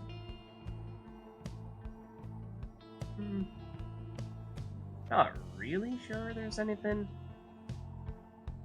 too game-changing. So, in that case, let's see, I chose not to go with the harp last time when I was saying otherwise that might be something I'd like to do. So, sure. I'll take, Do you want to do the full setup with the Tizo? Or the messenger imp? do I need I don't need a second one, though, do I? No, but you don't use a harp. Well, so I get the Sacred Bonds Nomad to bring them back, but then it doesn't really matter who my third character is, does it? Yeah, I mean, usually they go demon, just because you get the full stamina, but if you didn't get full stamina, then... Yeah, But I did. whatever. I did go all the way down for Messenger Imp, Okay. I believe. So, yeah, demon, at least in yeah. terms of damage, is probably the best play. Although, maybe... I mean, the best use of all the stamina is probably demon. Yeah. That's Yeah. why. I'm not trying to talk you out of anything. If you want to go harp, you're welcome. You're to. right. It's the conventional choice. Wondering if, given how I did go with some infinite stamina Ignarii earlier, there might be an alternative route. Ignarius.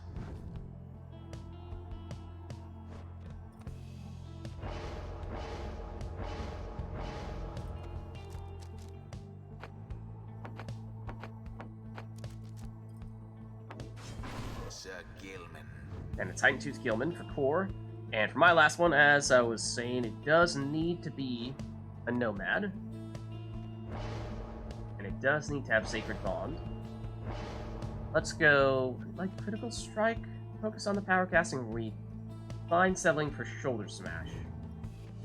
How many flyers / jumpers does core? Well, I mean, core has, of course, the stowaway. Does false Yes, step it does. triggers from Shoulder Smash, Yes. right? Okay. Yes. So in that case, probably not the best idea to go that route.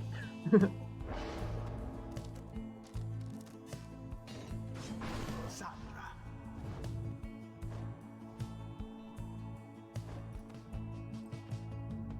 Yeah, it does? Okay.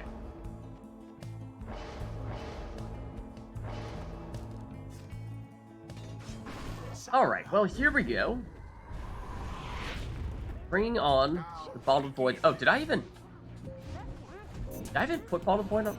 No, did I just forget to put Bottled Void on something? Didn't I? Pretty sure I did. Which is, like, kind of crucially important. That part I apparently forgot. What did I put on Messenger Imp? Hold on. Not oh, it was. Was it Bottled Void? Maybe it was. Did I forget or did I not? A flame is stricken. No, you definitely put it on. Okay. The orb.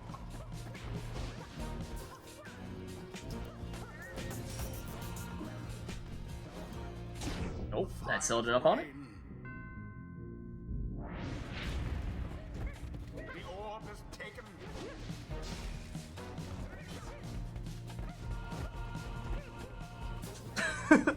Like, I mean, if I can score with it, I suppose I could try.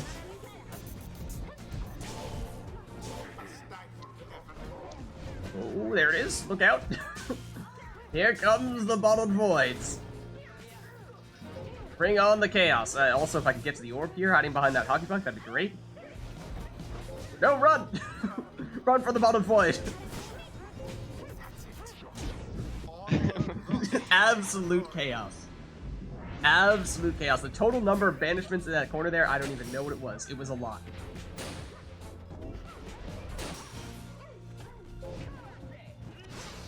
Oh, Not Ignarius. not Ignarius indeed. Also, I'm out of position. In goes the orb.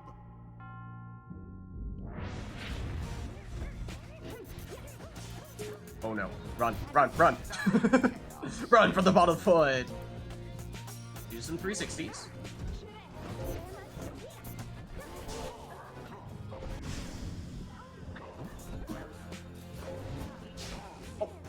Oh, okay, so Snadver's aura is bigger than Ignarius's. That makes sense.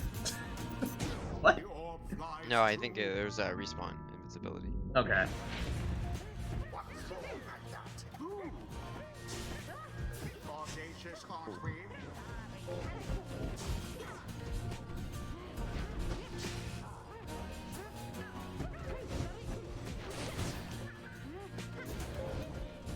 Oh, okay. Now I'm looking at our teams, and our colors are so similar that I've, on a few occasions, looked at my, my characters and not realized that they are my characters. So, oops. Wait. Especially since we both have Snatter, which is definitely not helping.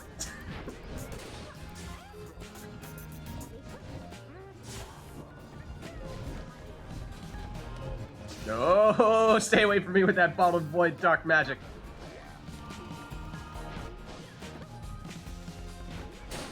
Ooh.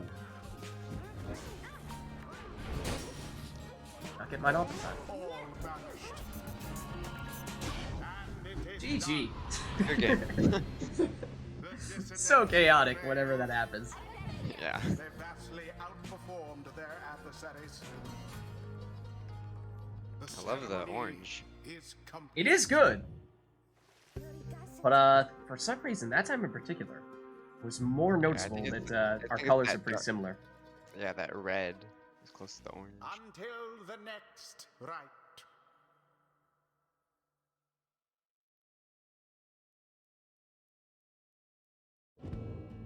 Alright, well, chat, of course, let us know if there's anything else you'd like to see for this next one.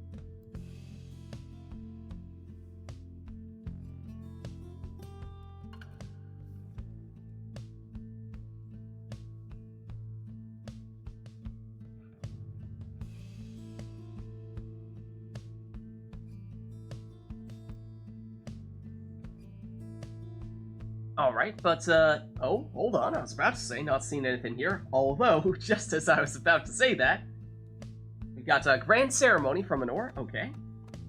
Certainly.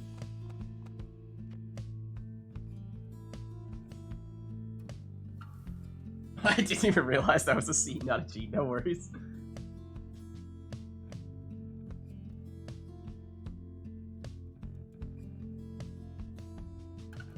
Alright, well, that looks like it.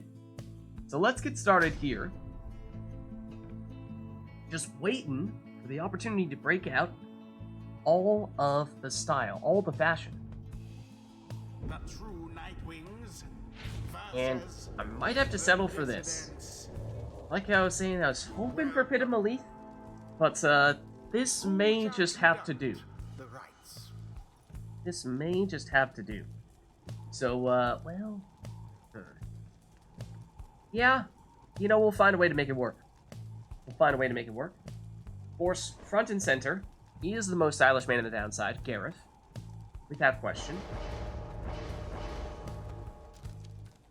He'll have... yeah, we'll go quick throwing talisman for him. Exile.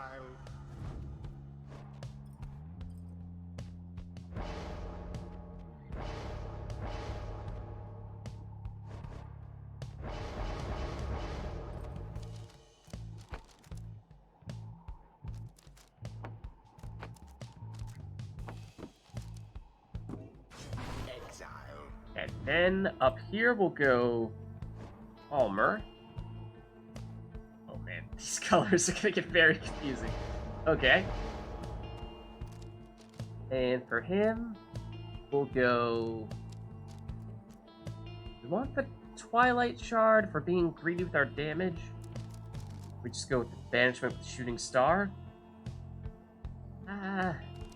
Maybe we try the damage. Usually I do go Shooting Star, but let's mix it up a little bit here.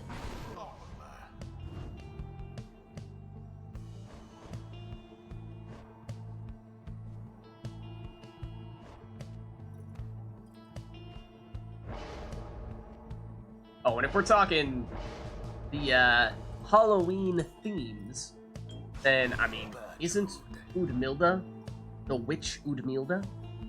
So, I mean, you gotta go Dissidence, Udmilda. Definitely needs to be one of your selections there. Burfoot maybe to a slightly lesser extent. Oh, look at that. The colors actually on the robe at the back, the cape, is totally different. I did not even notice that at first. Garrett's got the usual blue cape. Almer's rocking the white cape. Do the last Savage. Yeah, let's see. I'm curious. So it's not going to look... I think it doesn't confirm the color until I've actually locked in here, so this is going to be a little bit misleading at the moment. But this is the plan, of course, for the all-out style. And the stowaway will have the throwing range. Nope, that was close. Almost took Rookie instead.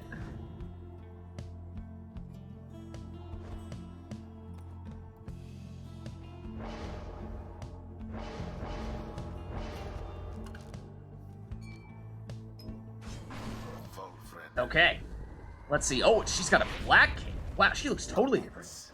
Totally different. The dissidents make their mark upon the flame. Interesting. Did not see that coming.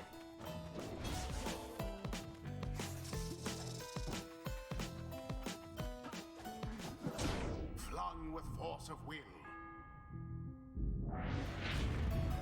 Now, we might not have had much time to see the stowaway last series, but here you go. Got that black cape. I like it. That's Halloweenish right there. Now, don't mind me as I just admire the cape instead of actually playing the game and get banished in the process. Oh, that was the throw. I thought that was just you getting rid of the orb as you got banished. The true Nightwing's adversaries gained an edge, flung with considerable precision. The orb is up.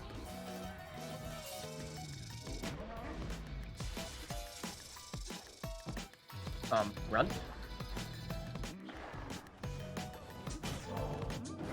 Ooh, snagged that. Although, Almer was apparently ready to intercept. Alright, I'd like to do the stowaway. And I'd like to do this. It is possible. Confirmed. It is possible.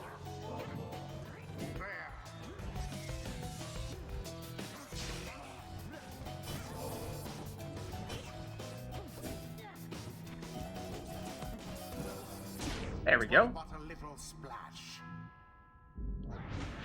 So we may be able to do some wall bouncing throws with these guys in this arena.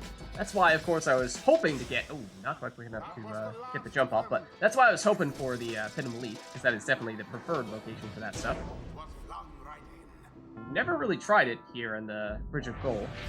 That's just solved the stowaway. At least with the additional throwing range, it was possible. Oh, that hit. GG? GG's. Yeah. The dissidents prevail. Their adversaries must be crying tears of shame. The rite is done. So yeah, I think for Halloween, the team is Dissidents with Udmilda, maybe 2 Savages? That might... Well, and then, I mean, it's hard not to pick Barker, because at least on his, maybe not in the actual rights themselves, but on the actual selection screen, he's got the black It's gotta and be orange. Messenger Imp, right? Messenger Imp? Does it? He's kind of scary looking. I mean, he's got the crazy, plunging animation. It looks very Halloween. Oh, yeah, exactly. That's true. That's true. You can make a case for Messenger Imp. Thought Ignarius, or probably any demon, had a pretty good color scheme for it as well. The harps, the black wings were also decent. What's up, Vienna? How's it going? How are you? We're just talking downside fashion is all. Just talking about the best possible color scheme and characters with the best raiments for doing a Halloween-themed rite. We're saying Dissidents. I think Udmilda. Who are we saying? Maybe Double Savage, because I really like that black cape. But, although I don't know if get you'll that get with the black 3. cape with Yeah, I don't think you will. That might be tough then.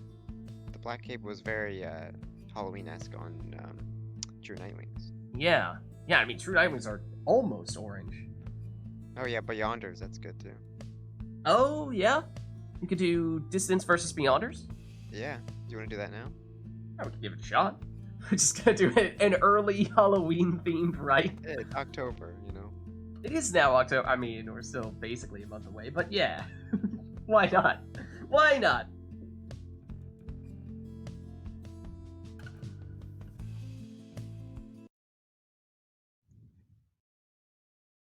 There we go.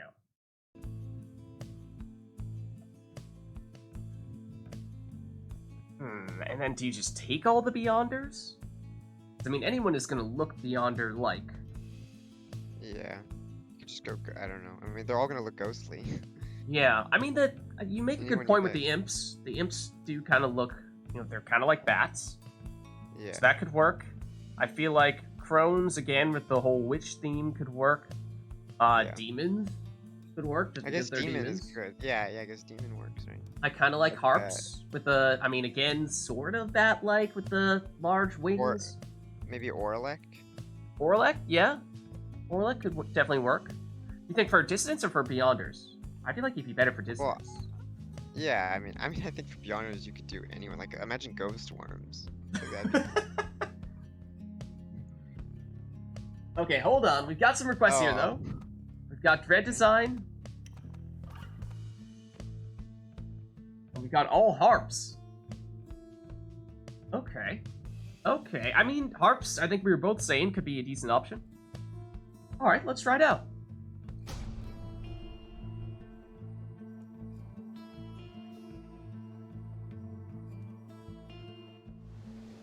Oh, and is this the boat? It is the boat. So add that little monkey wrench to the equation. Okay, so yeah, what do the Yonder's harps look like? That is kind of... I don't know.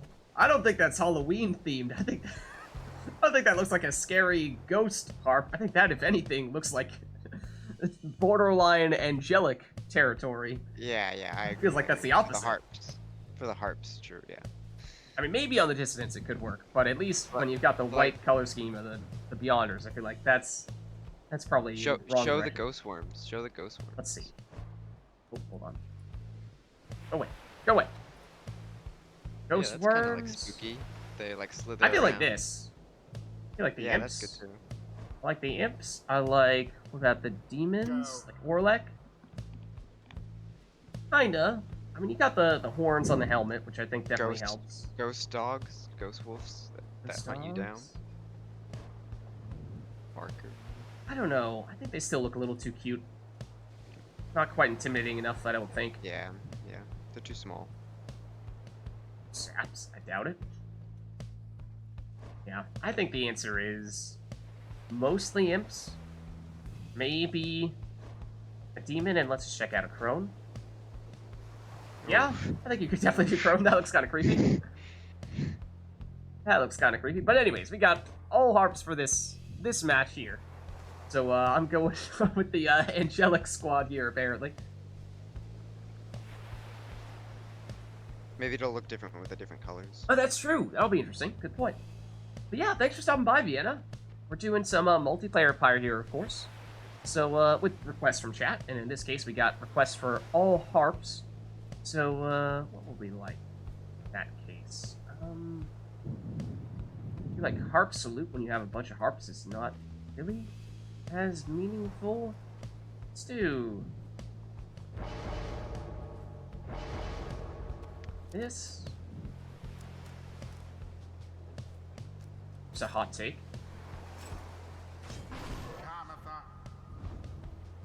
Yeah, don't take the salute.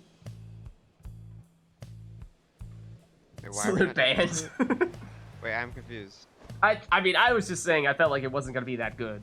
I think everyone yeah. might have just been agreeing with me, rather than explicitly saying you cannot use the salute. Oh, I want this. We need to fix this, honestly. What is that? Sorry, I missed it. Oh, the order in which it selects on the order, boat? Yeah. I don't know if we've tried doing that. I know it's obviously I don't know it's if a you can. weird thing about the boat, but I don't know how feasible it is. I'm not the expert when it comes to that stuff. It might just be that the boat magic is too cursed for us to go anywhere near touching it. Cannot be fixed. I mean, who knows what would happen to your computer if you tried to mess with the boat. It would probably try to, get back at you or something. And then, I don't know, man, all bets are off at that point. Did we just go hell soup on everybody?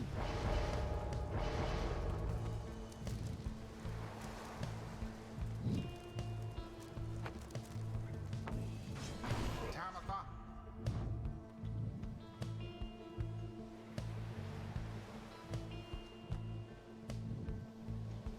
Oh, I did not even remember that.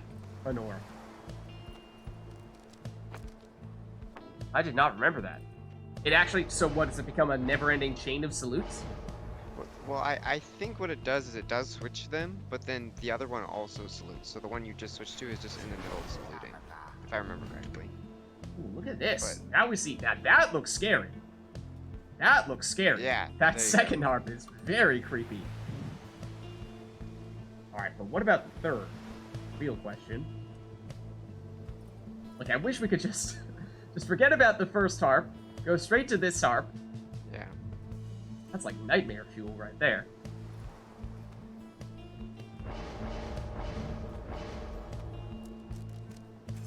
I'm curious what this last one's gonna look like. So we got white, we've got black. Is this gonna be some strange Gray? in-between gray? Yeah, maybe.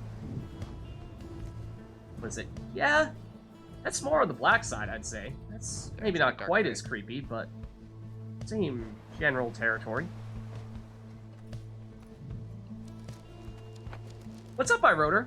How's it going?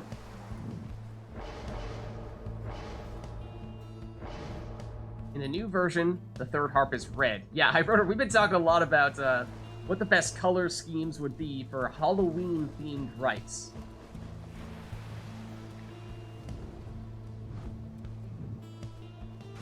Exile. Alright, here we go. Based primarily on the color schemes, that is. Oh, well, that was not a good idea. Oh, I really thought I had the orb. I did not have the orb, as it turns out. Now then. I took type 2. Did you take type 2? Alright, here is my dark angel demon harp. I don't know. Not sure I want to be here right now. Brilliantly done.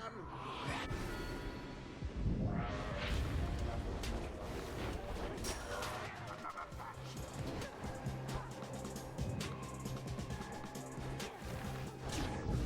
I have no idea which harp that was and what talisman they had. I don't think they're coming back. They are not.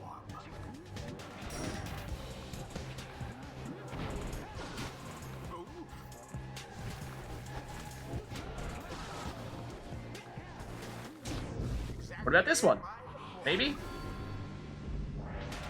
Hopefully? Yes, that one's good. Except defense. Don't forget about that. Nope, nope, nope, nope, nope. Nope. I would like this. I would like this orb, please. Now to the flame. Did you check Luminous Idol? Oh, thank you.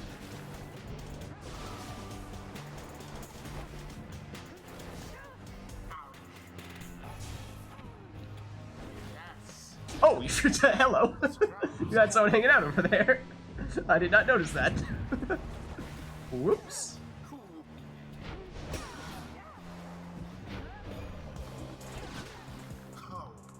Oh, That's a double tiny tooth. That's a double tiny the tooth. orb is up. But that's not how you stop a No, flying harp. I had Trista. No. No more than a lick of flame remains. Oh, Oh, it's too slow. yeah.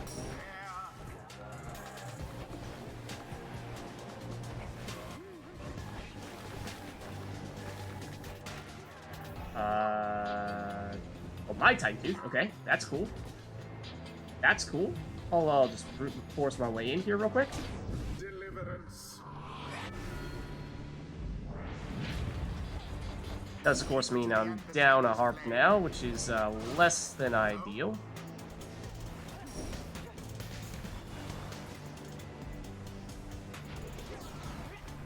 Please get back to defend. GG. Good game. The dissidents prevail. A rite conducted with aplomb. The rite is ended. Yes, you can only move one of your characters at a time. This weird color scheme on Tamitha here. It's like a peach raiment. Until the next rite.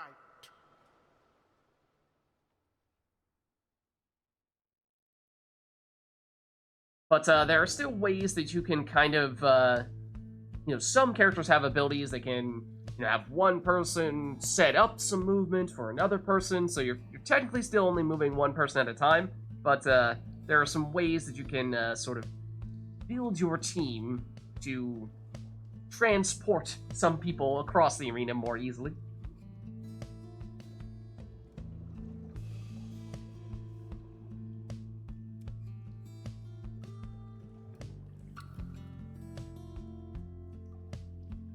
And well, chat, let us know if there's anything else you'd like to see here.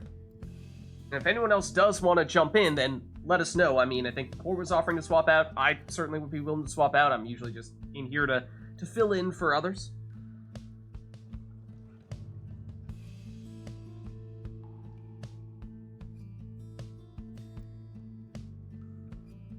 Yeah, as Core's just saying there, in many cases, there are some characters that are capable of sort of doing everything by themselves to a certain extent, but oftentimes the best way to set yourself up is by taking one character that has a really big strength, but a really big weakness, and then getting another character that can cover for that weakness.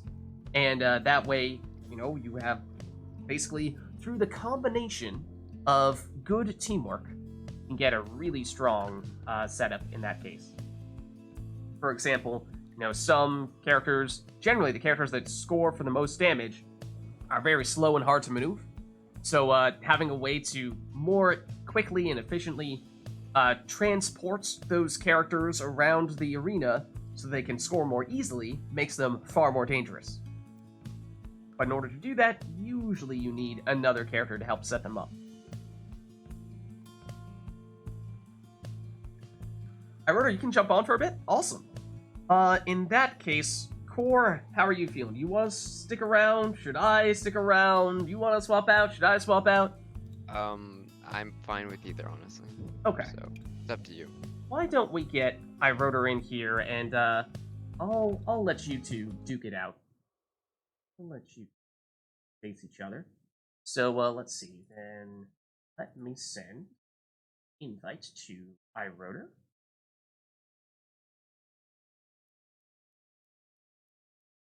There we go. Invite sent. Let me unplug my controller before that messes up with everything. Okay. And then my Rotor's probably going to be player 1, but I mean, we'll see.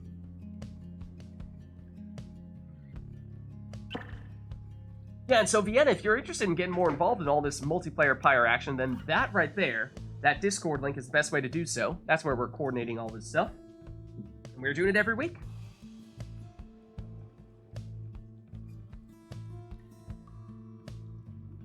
Awesome. Awesome.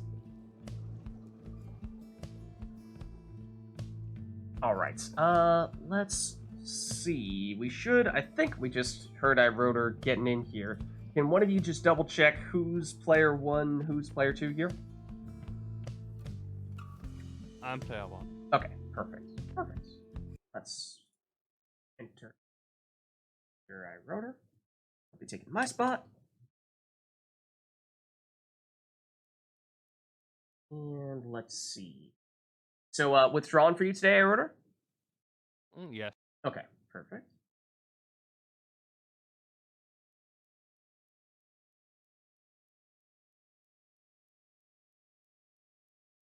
There you go. Awesome. Alright, well, chat, let us know if there's anything else you'd like to see for this next match. Also, Rotor, I should note, we have had one request for Grand Ceremony already, so we are partway toward the quota, don't worry.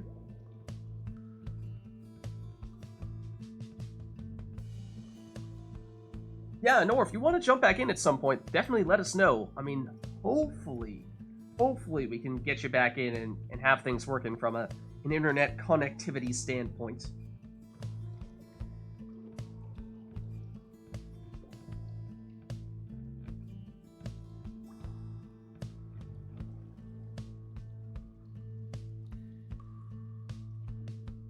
Alright, but it looks like we're not getting any requests from chat this time. And of course, this is going to be Rotor's first match of the day, so maybe we give him a chance to warm up a bit here. So let's get started then, and we'll just have these two take whatever teams they'd like to take. Yeah, I know, Rotor, you've tweaked some of the coloration a bit for characters when you take numerous of the same type, but some of them are pretty cool. What were we looking at before? I think triple Savages on true Nightwings, the way that their capes changed. One of them had a black cape, one of them had a white cape. Pretty cool.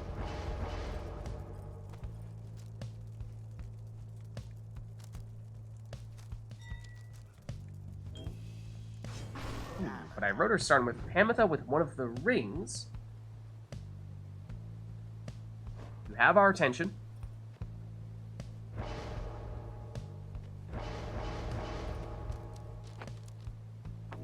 There's Core going with Luminous Idol. So the ring, of course, assuming that Rotor takes another one, will give the two that have the ring infinite stamina for a brief moment at the beginning of the series, whereas Luminous Idol will give Core full stamina whenever he picks up the orb. Oh. I don't know about that. Wait, was that Panetta or Tamitha with Lendl? Tamitha I could see. Tamitha? I don't know about that one.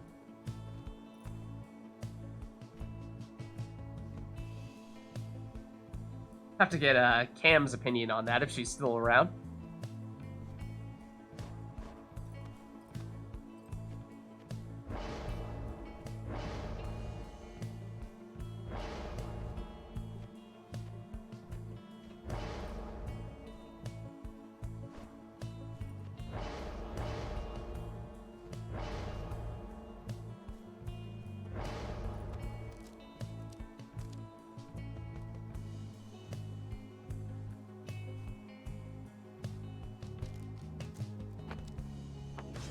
Then it's a Curvang Ignarius, so look out for some big damage there for Core coming from Ignarius.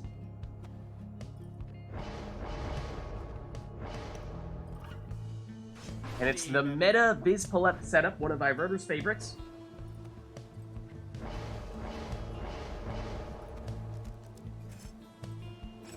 And the Web Lanthorn Messenger Imp, and yeah, I think Core's got what is pretty close to, I think, the optimized Halloween team setup here. The Demon, the Harp, and the Imp. One addition I might make would potentially be adding in Udmilda. But anyways, at least for a second there, Core defenseless. So I Rotor on the attack. Moving in with Vizpaleth, but she goes down. Battle of the Harps. Looks like Rotor emerged victorious there, although now Panetta goes down as well. So here's Core with Ignarius. As we were saying before, does have a lot of damage with him. He's making a move for the Pyre, not terribly quickly, but he does make it in eventually for 38 damage. The whole world just kind of slowed down as he gradually crept toward the Pyre. Here's Vizpaleth, and there is the throw that Rotor's trying to get off, and it's for the full 30 damage there, and of course, being a throw, means that he will keep Vizpaleth for this series. Here she is again. Banishes Ignarius with that throw, then she goes down. Core out for blood with Messenger Imp. Deliberately sets up the portal directly on top of Rotor's Pyre. So if he can get through that portal with someone, then it is, of course, very dangerous. Borderline unstoppable. Question is, if he can get that orb, which Rotor is not making easy for him right now. Here comes Panetta. See if Core gets greedy with it and tries to just wait until he gets Ignarius to do it. That would be the highest damage combo, but, well, the portal has been moved. So he's going to have to throw it in this time for 14 damage with Messenger Imp. There's no Ignarius, but does still get the score. Rotor with Panetta. Plenty of time here. Switches over to Vizpaleth. Retreats. Trying to set up the throw to Banish using Celestial Spike. Does so here. Does so there. Now has a clean alleyway to the Pyre. Gets it in with its 30 damage throw.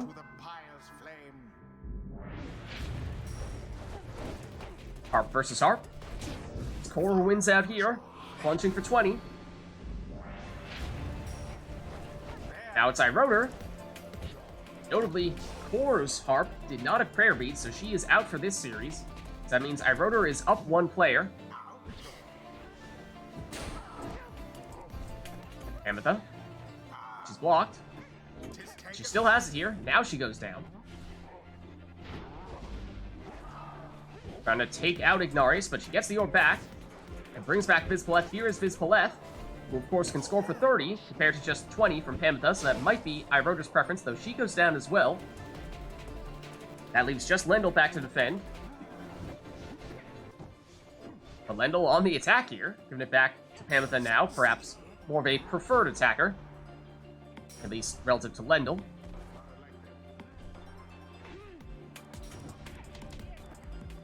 So I think the preference is still Vizpaleth, and here she is. Moves her into position, so now iRotor can switch into her, using the Harp Salute if he'd like, and there it is, but she goes down nonetheless. And look at that! There is the plunge that Core was waiting for. Just waiting for the opportunity to send Ignarius through that portal for the winning score. Good game. Thus end this night's GG. proceedings. I did not even notice when you set up that portal. When did you do it? Were you waiting for a while to get it? Yeah, a long time. He was trying so hard to allow him to get the Until Ignarius the to switch. stars align. So I just waited a long time.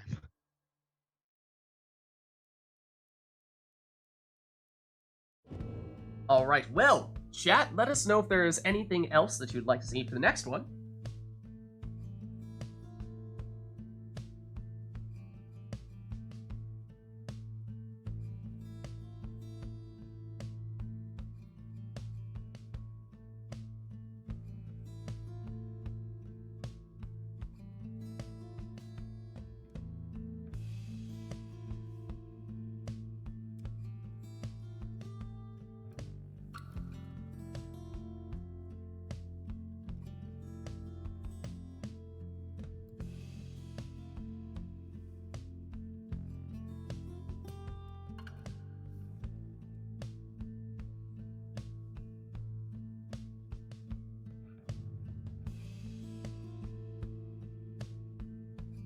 Awesome. Glad you liked it, Vienna.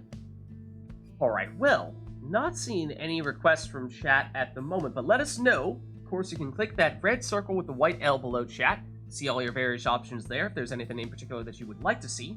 Otherwise, we'll just have these two take whatever teams they'd like to take. Hidden where was that request when I was playing? I wanted it so badly with the Savages. Anyways, no worries, no worries. We made it work with the Spring of Showmere at the time. But, here is the Pit of Belief, which is, of course, iRotor's home arena.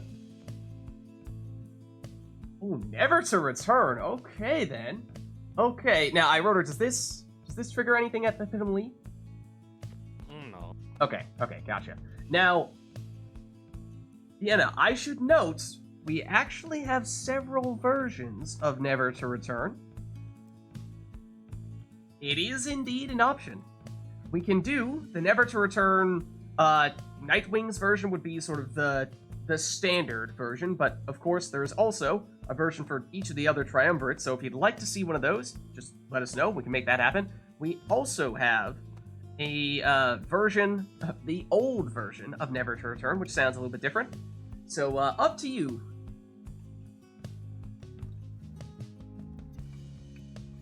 Pick the one I prefer.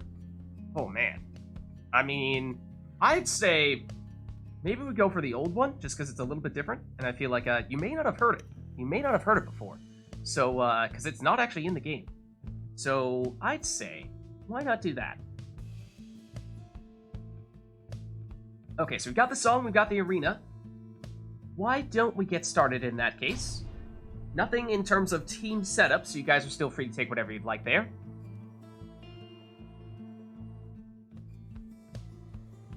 The withdrawn shall take on. As we were saying, we are in iRotor's home arena here. Welcome. Who shall conduct the rites? And going all left side Panetta, so that includes that Harp Salute, which allows him to switch places with one of his teammates.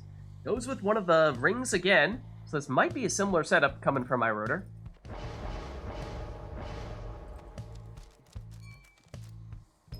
And for Core, it's the Stowaway with Bottled Void. Okay, well, of course, we've seen Core do that many times before, generally on the Carnival.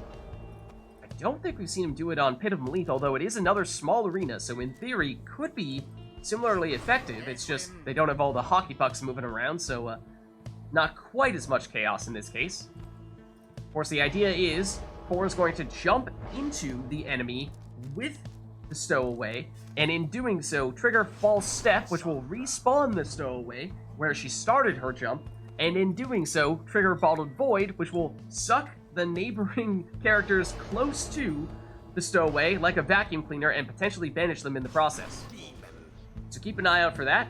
There we see Vizpleth again for iRotor, so similar setup coming from him. And Core rounding out the team with Gilman with the Titan Tooth, so he'll stun anyone that he jumps into.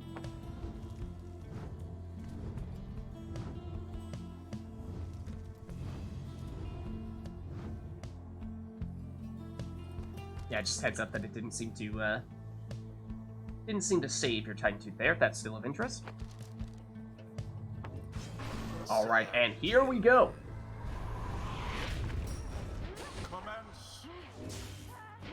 Banishment's early. But it's iRotor here first. Vizpleth banishes Gilman. Banishes Snadra, but goes down in the process. Then again, iRotor able to bring her back. And, well, Vizpleth is the only one out here right now, well, along with Headwind, backed by iRotor's Pyre, but Vizpleth able to get the job done here with the 30 damage throw. Ametha switches over into Vizpleth. Gets it back here, but then she goes down to that big power cast from Snadra. Stowaway. 4. Lining up the jump. Goes down. And now Core with a bunch of banishments. Brings back Gilman. Jumps in, but he goes down. Stowaway returns. And she throws it in for 20.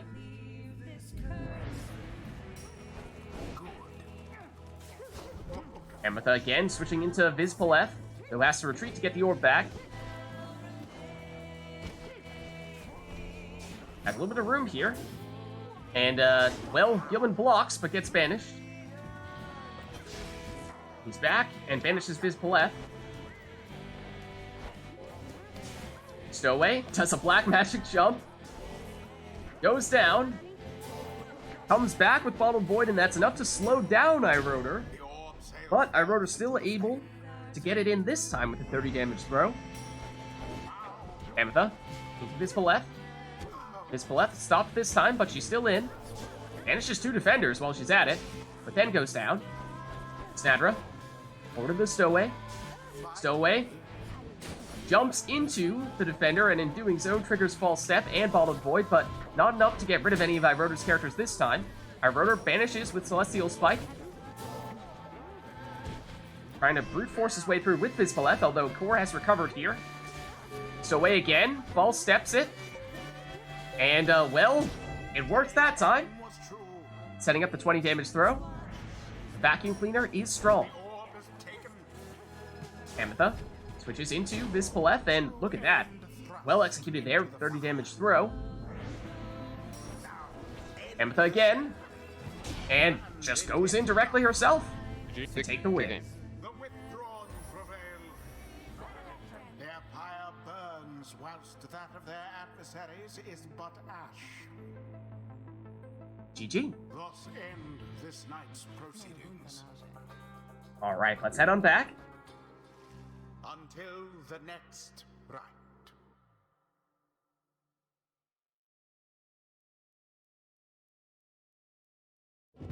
And chat, let us know if there's anything you'd like to see for the next one. Otherwise, we'll just go back to our defaults.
Okay, not seeing anything at the moment, though, so of course, let us know if there is anything you'd like to see or hear, otherwise we'll just have these two take whatever they want to take.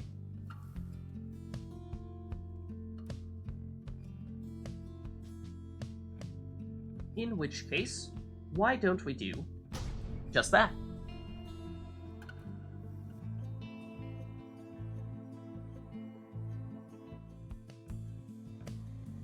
The withdrawn. Right, oh, we're back at the Pit of Elite. The dissidents. Well Did we? done. Did we reset that? We did go back to our defaults, right? The rights.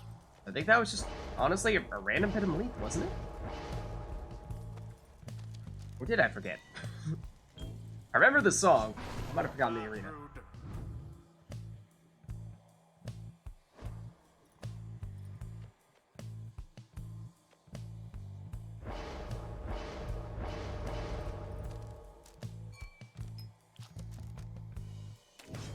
And well fitting, at the Pit of Elite, both players leading off with their crone.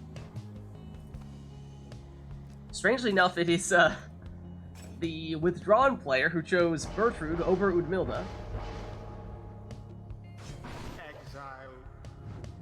Whereas the Dissidents player used Udmilda rather than Burfoot.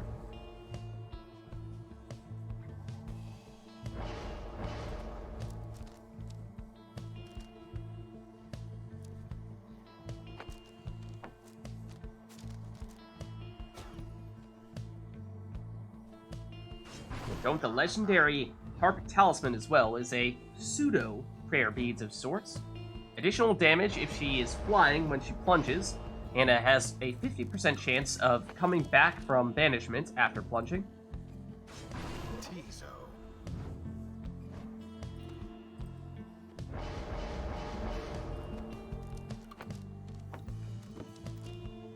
And coming in the last spot here for core. And here we go. It is the old-fashioned Now begin. setup here for iRotor, going with the withdrawn setup. 1 crone, 2 imps, and it's iRotor getting things started here with the 25 damage throw. Milda jumps off the wall, then goes down here. Tizo, particularly green. He stopped the Titan Tooth, although, oh no, he does the stopping with Titan Tooth, that's stun, but does set up a very dangerous portal for iRotor. Here comes Core with his attack, Orbs and and that portal will be erased, because of course Core gets the throw off here for 13. now to the flame. And this is going to mess with my head. That is not Udmilda, that is Bertrude on iRotor's side. Despite the appearance. An interesting exchange. Tizo might be waiting to get Bertrude back, but goes through the portal here. And has that... Oh no, that is Core this time with Titan Tooth stun. Quite the close. And not quite enough for Pamela to make it in there. iRotor flies over one of the harps, but then gets blocked. Gets it back with the other imp, but then goes down here. That gives enough time for Core to fly in here, and we shall see if he gets the proc to get Pamela back. He does. So again, that's roughly a 50% chance, and did succeed, or did luck out that time, and now has the distinct numbers advantage for this series. Was rather bold. Throwing it in for 30. Burfoot. Oh, and remember, Core also took the legendary talisman on Udmilda to cast through barriers, and that was the difference there between being able to banish and not. Flies on in here once again with Panetta, and in doing so gets the extra 5 damage, and will he get Panetta back this time? He will not. Quick throw here from iRotor for 30. So iRotor certainly not done yet. Oh, and look at that, iRotor with the Crone Salute, turning all of Core's characters into defenseless howlers, giving what is more or less an automatic score here, and that means we have ourselves a 1-score game.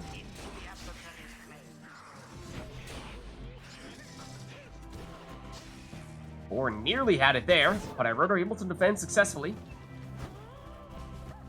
Maybe waiting to get Bertrude back. She's back now. So here comes Core.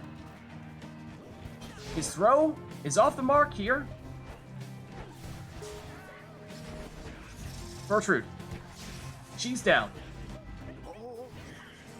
Ludmilda for core. The throw is unblockable, and it hits the mark for the winning score. Good game. The dissidents prevailed. I thought for certain they would not. GG. The ceremony is complete. Well played, you two. Alright, let's head on back. Until the stars align.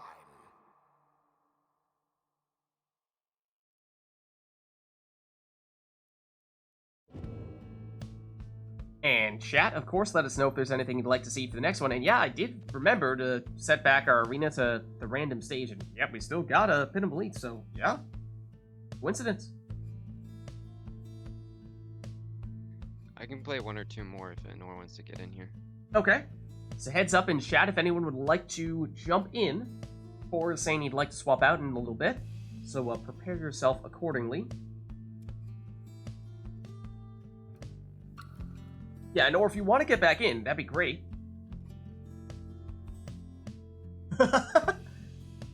iRunner just says, no requests. No requests for this one. I imagine that may mean iRunner has something very particular in mind. We'll have to see. Yeah, I just think... need to wake up and don't want to play around with random compositions. Okay, that's fair. That's fair, I suppose. Yeah, Nor says just want to give it a try. I think that makes sense for sure. Alright, in that case, with no requests allowed for this one, we shall see what these two opt to take with their preferred setups. We'll also see where we end up. The answer is the book. So we've had a lot of small arenas here between these two. That may affect what their composition of choice is in this situation.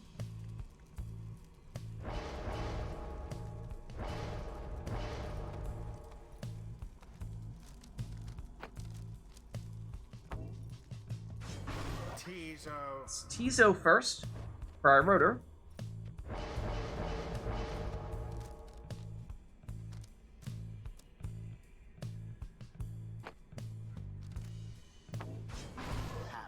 And it's Luminous Idol Panetta for core.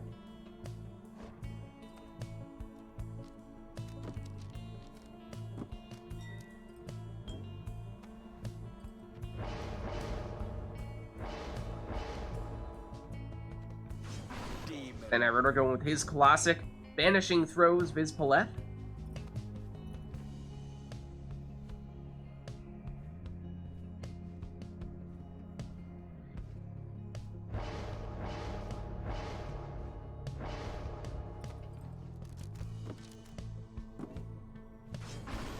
Gilman next for core.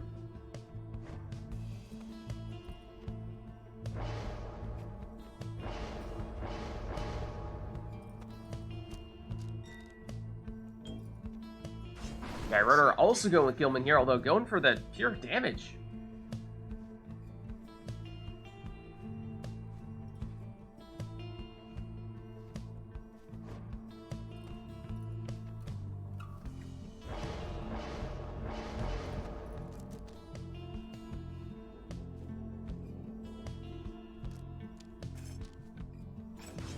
And core rounds things out with a Web Lanthorn Tizo. Alright, here we go. That's the Titan Tooth. Stunning, I believe that was iRunner?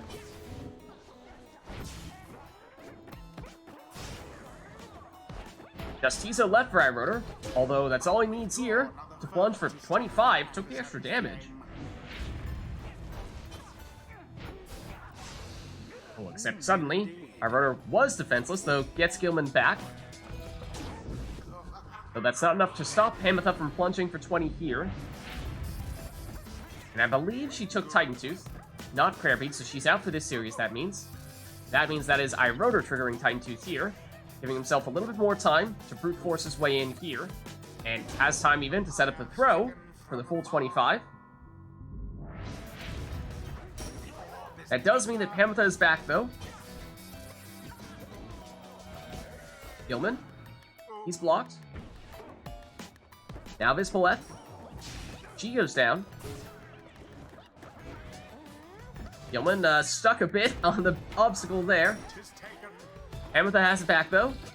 Time to charge up the throw Threw it in. for just slightly less than the maximum of 20 damage. Titan Tooth. Stunning. But Rotor still has it here. Gets banished. Or rather with Tizo. Then Gilman hops in, intercepts Panetta's throw, though Panetta comes back at it with a 20 damage throw here.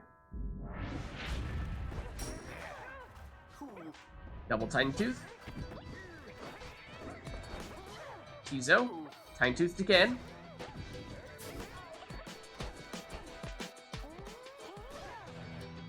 Titan Tooths continue, although I think Core was saying he has found a workaround for it, using the Harp Salute.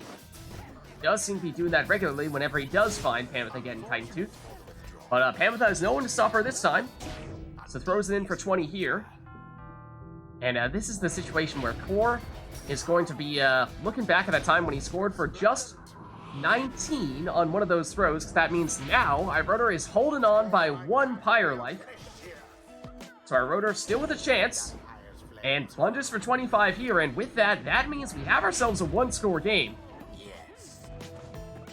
In Rotor's case, does need to be Viz Paleth. Oh, and Rotor stuck without anyone defending the Pyre. Core takes the win. Good game. Dissidents prevailed. Their adversaries came ever so close. The rite is complete. GG. Well played, you two. Let's head on back. Until the next rite. Oh no, you want to get in here? Yeah, no, are you ready to swap in now? Does that work for you? Looks like Core is ready to switch.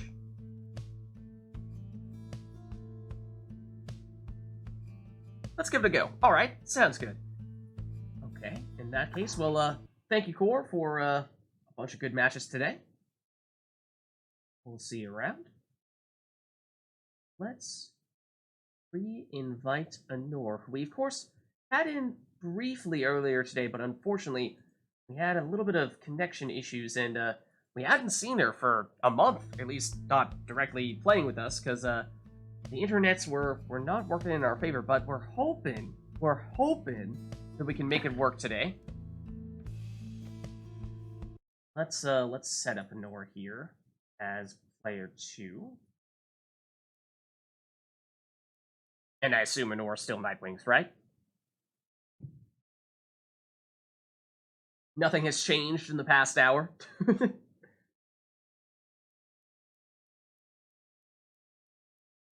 Sounds good, alright. Switch over here as well. And, okay, well, let's make sure that Anor is on mouse keyboard, and, I mean, you should have the right settings here, I imagine, for your controls, but we can just double check. Okay, great. So, chat, let us know if there's anything you'd like to see for this next one. Of course, Anor, although this is her first time getting in against Rotor today, was in earlier, so, I don't know, up to you as to whether you think she needs a bit of a warm-up first. Depends how merciful you're feeling.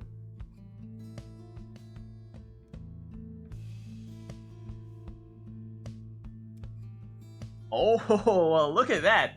Anor says, warm-up? Who needs a warm-up? I'm turning customize off. Alright. That's more like it. So, of course, that means both players will get random exiles, masteries, and talismans, and won't even get to see what they are in advance. So, it is a guessing game as soon as the rite starts up, which is always fun.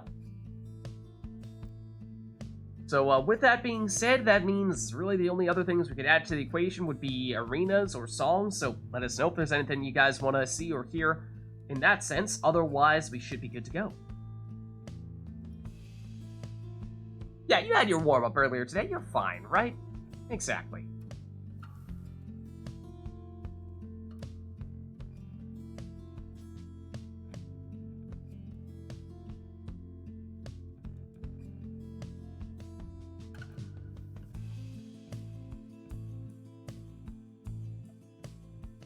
Alright, looks like that'll be it, but of course, we got a lot of stuff that might happen here with Customize turned off, so brace yourselves for a guessing game here.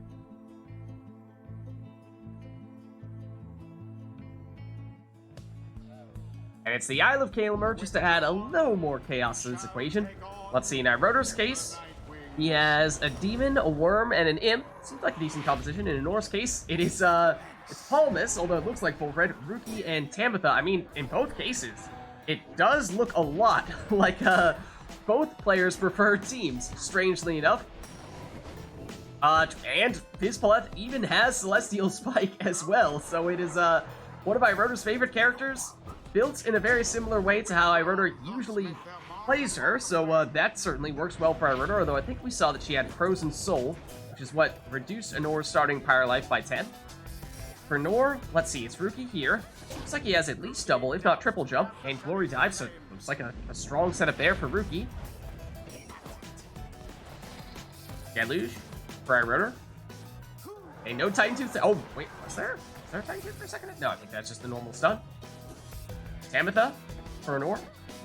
Looking an awful lot like her sister. Switches over to Volfred, but he goes down. Alright, now, again, it looks like Volfred, but it's Palmas. Sends Tamitha flying, and she gets banished. But looks like Anor has Numbing Gust, which is, of course, also the setup that she would usually take on her Volfred. So, in both cases, it looks like both players got pretty close to their ideal setups, with the exception of maybe their talismans. Rotor with Fizzpaleth. Pops over Tamitha. And makes it in here for the 30 damage plunge. Tamitha switches over, has the Harp Salute. That is also something that Anor likes to use. In this case, setting up the dive there from Rookie, but he does not have Prayer Bead, so he's out for this series. Tamitha banishes, gets the orb back here. Anor perhaps waiting to get Palmas back, but no, doesn't need him. Plunges here with Tamitha. Don't know if we knew what her talisman was, but she's out for this series, so it was not Prayer Beads, we can say that much. Palmas. Able to defend successfully against Deluge. Now Rotor, seeking out the orb. So Anor has it back with Palmas. Then it over to Rookie, but he goes down. Deluge for our Rotor. He's blocked. And banished. And, okay, Rookie has Lucky Break. So I think that means he does not have triple jump then in that case. There's the Rekindling. It's 10 for Anor, so I think, like we were saying, that Palmas setup is basically identical to, at least from Mastery standpoint, setup that Anor would usually use. I doubt he has the Nutrition Stick, though. Don't think he's getting quite the same range. Black Hoof there on Raji. Not sure if we realized that before, but that means that Rotor cannot pick up the orb with Raji. Deluge blocks, but still in it here, and he plunges for the win. The withdrawn prevail. Their adversary GG. confidently thwarted.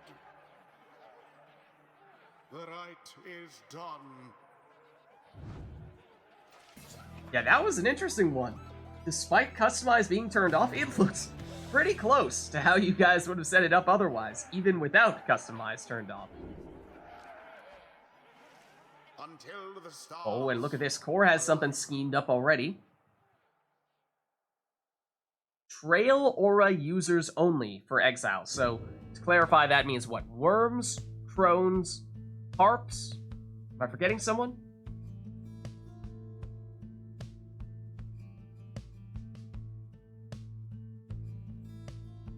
That's it? Okay. Harps, Crones, and Worms are the three that you can choose from, and Core, I assume any combination of those is fine?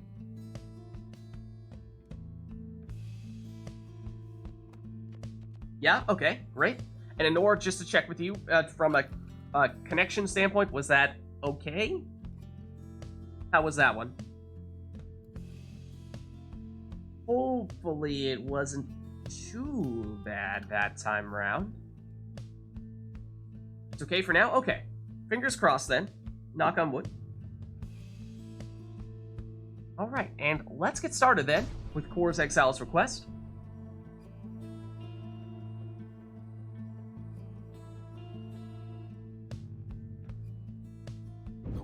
Dawn versus the Nightwings.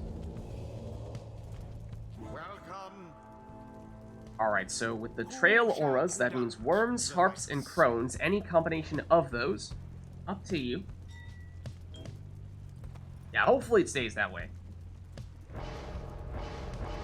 Right now, I'm grateful that Iroder is choosing Udmilda, because that is the color scheme that we usually see for her, so not messing with my brain this time. But we did also see him take the Crone Salute, which of course means he can transform all of Anora's exiles into defenseless howlers once during this rite.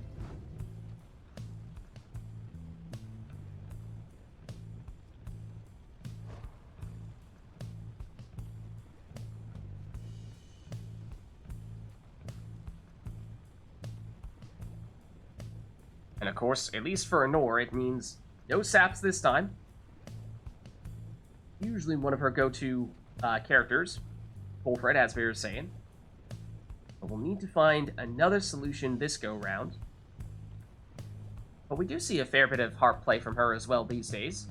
Just may not have the character to switch places with that harp because, well, usually she does take the harp salute. But may not be too keen on switching places with a worm. Does take that salute, and takes the additional speed with the Tailwind Crest, so we'll see what she has in mind in terms of which characters she'd like to do that switching with. And speaking of speed, that is a super speedy Tamitha there for Iroder.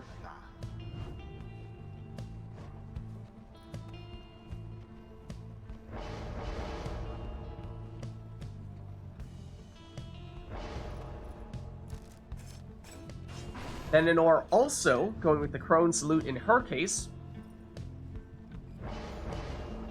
So we should see a fair bit of Howlers. And Iroder going with one of each type of the Trail Aura characters, as is Anor, it seems, or at least thinking about it.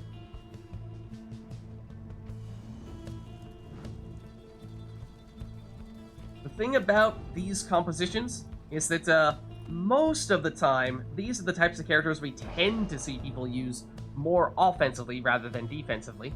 So that may be the struggle for both players, is finding a way to defend effectively.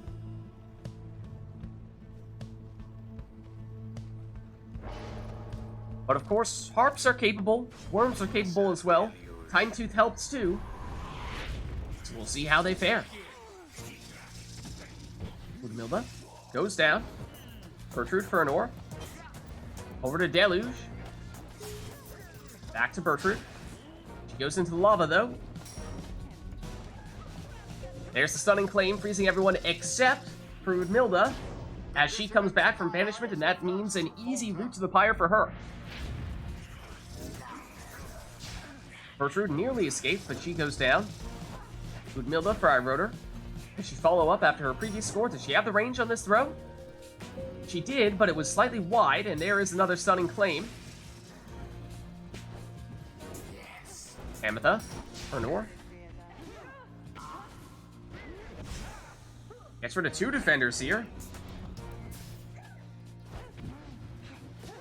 Ametha against her sister. Ametha wins out this time, but into the lava with her as well. Ametha has returned, but not for long. Udmilda down as well. Meanwhile, Bertrude will wait for the orb to return. There it is. Here comes Bertrude. Gets the stamina back. But goes down here to Udmilda. Udmilda sidesteps Tamitha. Deluge. Goes down. And I was saying initially, the defense might have been hard to come by, but our players are proving me wrong here. Only now do we see Bertrude plunging for 30. But a series of good defensive plays from both players there before that happened. Udmilda gets the throw off just in time there for the 30 damage throw. And there is the Crone Salute, leaving Anor defenseless. Once again, we see Iroder going a little bit early with it. Not with his final score, but his penultimate score.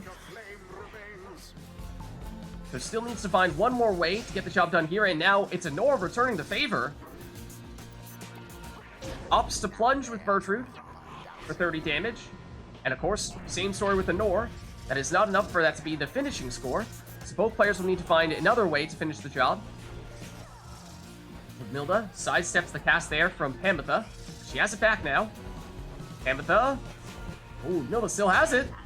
And plunges for the win. The withdrawal prevailed. GG. Such a well-conducted victory it was. GG. The rite is ended. Alright, well played, you two. With your characters with the trailing auras that time round.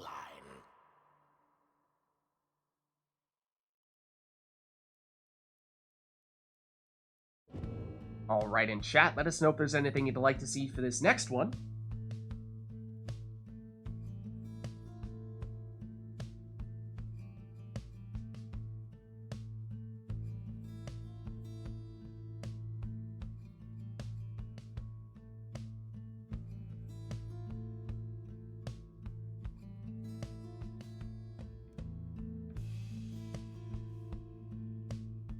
Okay, now Course has the opposite. Trail aura characters banned. Not allowed. So no crones, no harps, no worms for this next one. Anything else, or will that be all?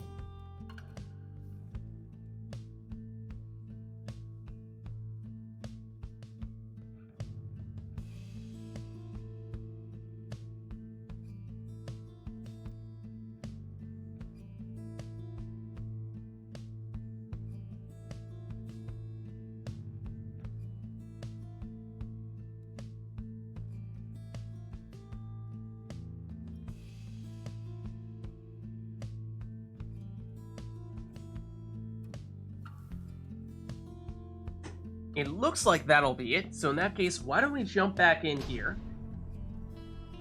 And of course, we will see a very different setup from both players this time round. And we're at the Isle of Kalimur by the sound of things. Versus the Nightwings. Welcome. So no trail aura characters, meaning no crones, no harps, and no worms.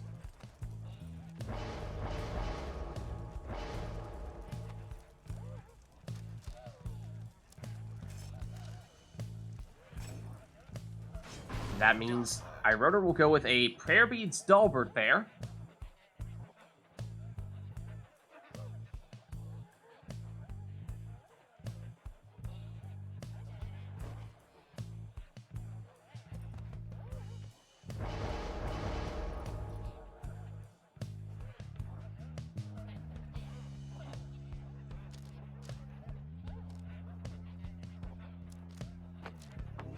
Whereas Honor will go with Bestoy with Black Claw, interestingly. Going with the Cursed Talisman route.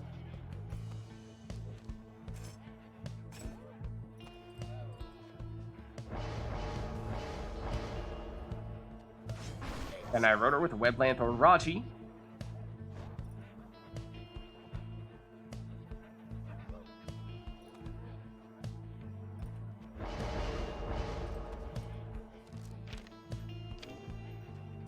And of course, this time, Honor is able to use her preferred Volfred Nutrition Stick setup.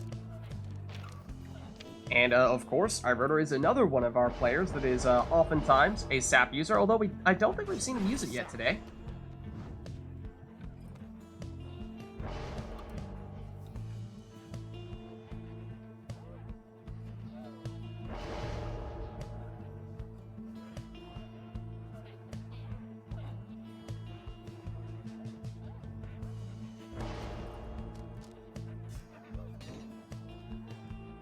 Then finally for Honor, a Power Casting Headwind. Alright, here we go.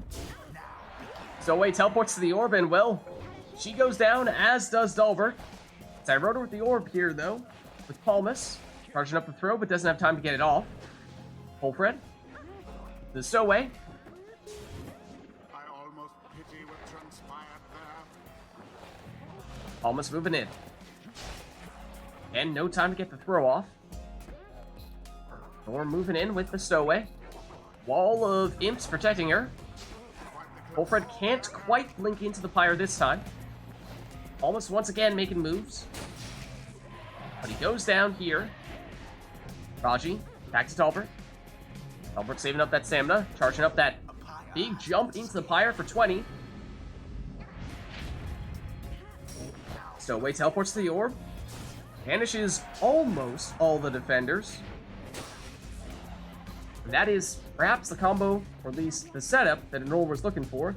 To bulldoze through with the Stowaway using that Black Claw, keeping the aura even when the Stowaway has the orb. Boy, Delbert sneaks around there into the Pyre for 20. Stowaway has it once again, but she goes down. Delbert, Palmas. No time to throw. Edwin goes down, but gives it back to the Stowaway first. She goes down, though. Delbert for Iroder. Well-placed sapling stops in. Wolfred starts moving in. Has that extra mobility from the nutrition stick. And just enough time to get a quick 10 damage throw. Delbert nearly makes it all the way in. Stowaway stopped here. Almas sidesteps the cast, charging up the throw. And this time he does get it off for 14. Stowaway to the orb. And wanted to go straight to the Pyre, but that imp was setting a pick. Would have had it, seemingly, but the imp had other thoughts. Wolfred goes for the quick throw here for 5 damage. Stowaway teleports the orb again and hops in for 20 damage. She does not have prayer beads, so she's going to be out for this series. So Nor down one character here. Iroder pushing with Palmas. He goes down. Nor looking for a way to score with just 2 characters here. Wolfred. Quick throw does make it in for 7 damage, and the damage is minor, but perhaps more importantly means she will get the Stowaway back. And Stowaway scores once again here with a 20 damage plunge, and once again will be out for this series without prayer beads. That imp has lost its mind. Wolfred goes down. Big power cast there from Headwind. Gets rid of one defender. Brings back Wolfred. Here is Wolfred, but he goes down. Headwind power casts away one of those attackers, but here's Delbert, and he has time and space to make it in for 20. Stowaway blocks this time, and Banished. Almas shields off the first cast, shields off the second, and the throw is short. Now he goes down. Stowaway again has that orb because she has the Black Claw, even when she has the orb. I wrote her on the attack. Can't find a way in with Delbert. Stowaway. She's down as well. Delbert, once again. Nearly had enough time to make it in there, although Wolfred back in the nick of time to defend. Edwin down. Stowaway also down. That leaves just Wolfred on Anora's side. Now getting Edwin and the Stowaway back to defend, while Palmas charges up that throw. And it might be unblockable from that range. It's 20 damage. That means Iroder may just need one more score to trigger Anora's Rekindling, which of course is a factor, what with both players having saps. Delbert looking for the right angle in. Can't find it here, but he is still in. Now he's banished. Stowaway with the orb now. She goes down. Palmas charges up the throw, but Headwind gets rid of him. Wolfred down. Stowaway teleports to the orb. Back to Edwin, back to the Stowaway. Trying to bring back Wolfred if she can, and does so. Here is Wolfred. The Stowaway. She's blocked. And banished, as is Wolfred. That means Headwind the only one back to defend against Delbert here. It does so, at least for the moment. Attempt number 2, though, and Dalbert does make it in here, and that does trigger Anora's rekindling. She's now on her second life bar, and that is 10 in this case, which means one more score may be all that Iroder needs to take the win.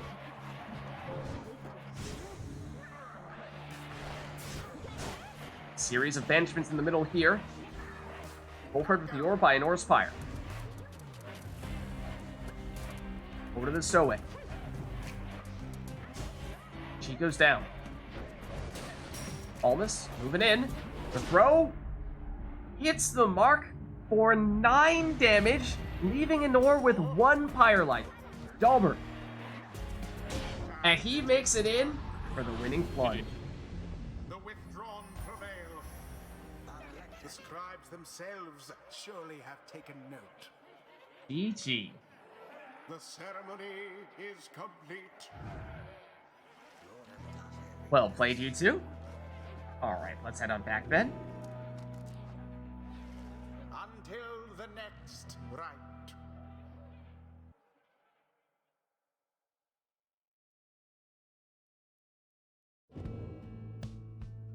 That's a good one, yeah. That was a good one for sure. So chat, let us know if there's anything you'd like to see for the next one.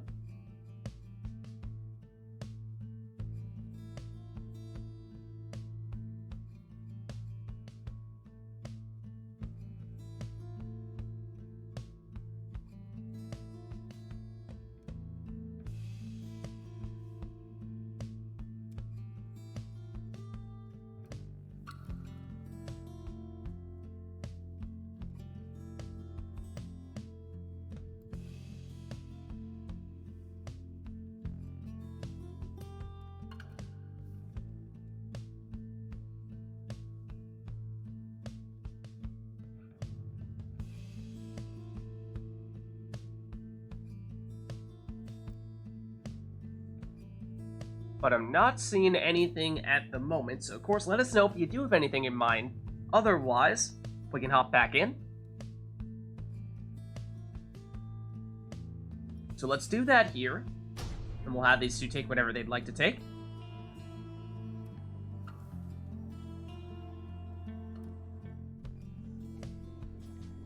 The withdrawn. Alright, and this time, we're at the Spring of Jomir. The Nightwings. Welcome. Who shall conduct the rites?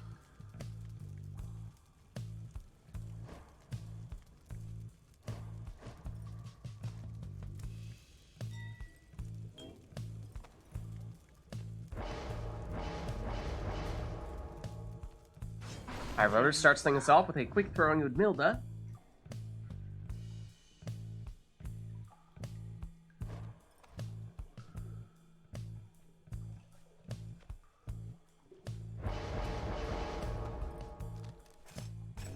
Whereas Anor goes with a quick Panetta.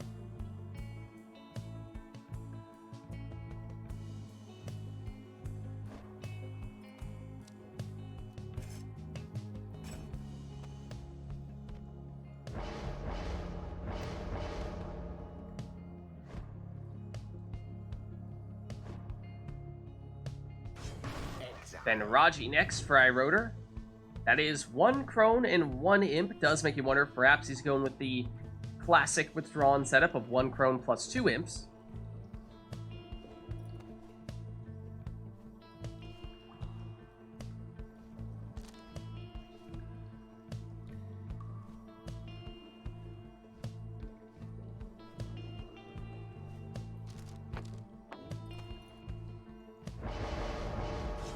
And we've seen Anor use the Black Claw a lot tonight. Saw it earlier in the day with a demon. Then, I think in the previous rite with the Stowaway. This time back to a demon, though.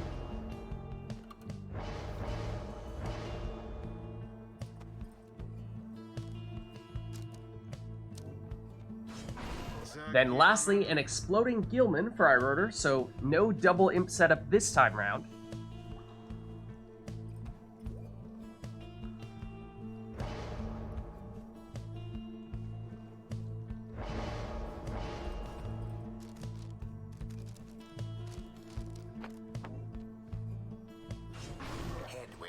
And Anor goes with the extra presence for larger aura size for Hedwyn.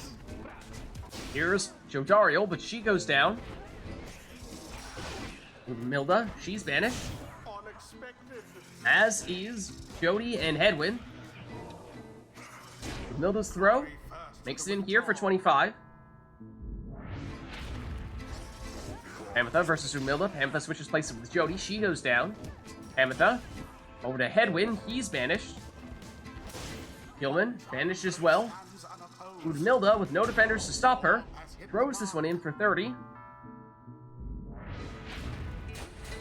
Oh, and look at this. Here's the Crone salute from Iroder, turning all of Anor's characters into defenseless howlers. That means a free score here with that 30 damage throw. And that means one more score is all Iroder needs here. Jody, unable to get through the defense that time. Gilman off to the races. Speeds past the defender and into the Pyre for the winning plunge. The withdrawn prevail. Their pyre yet burns with vigor and resolve. GG. The rite is ended. Alright, let's head on back then. Until the stars align.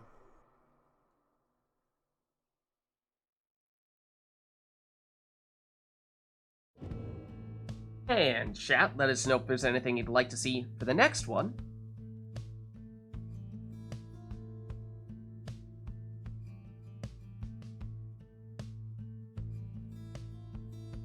Okay, and Core is choosing exiles here. One Savage. Specifically, one. Oh, okay, no, at least one Savage. You can do more if you'd like. Okay. Anything else for this one, or is it just the minimum of one Savage, and that is all? Savage must have Black Heart.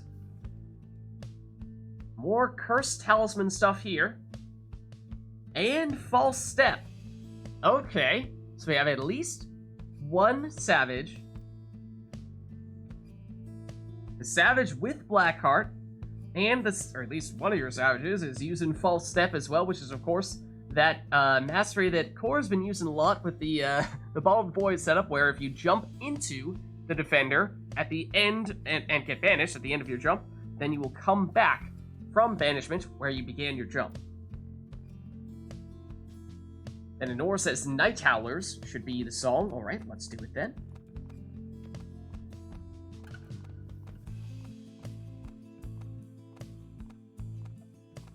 Did I pass it? Do we have it in? Might have passed it.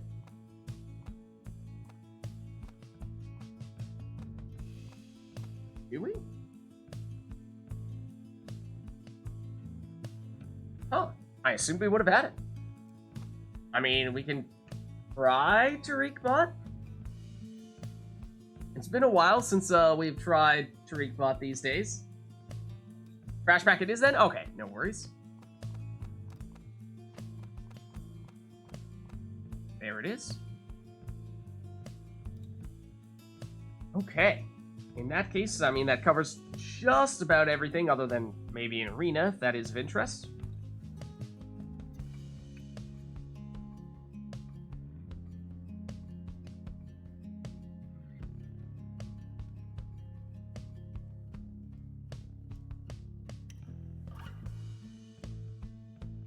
But if not, then let's get started. So again, it is at least one Savage with Black Heart, which is one of the Cursed Talismans, and False Step. Oh, we didn't request the arena, but something tells me if we were to have requested one, this might have been the preferred location. Who shall conduct the rites?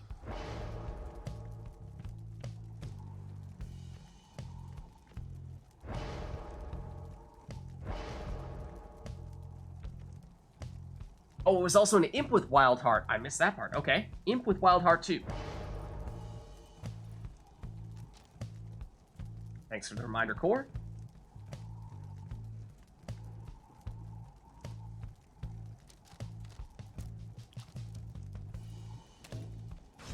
Okay, so there is the savage in question for Ironer. It's Almer. Does beg the question, which of the savages do people think is the most likely to spontaneously transform into a howler? And in Ironer's case, he's saying the answer is Almer. Wildheart is the Imp Salute, the one that has them transform back and forth between a howler and an imp. It's on, what, the right side of the tree, I think?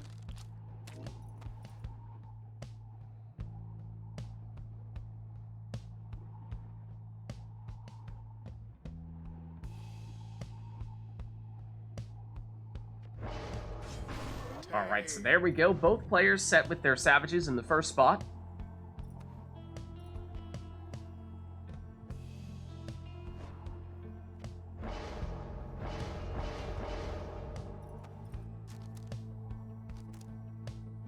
And I suppose we have to ask ourselves the same question for the imps. Which imp is most likely to spontaneously transform into a howler? Ironer says the answer is Raji. Exile.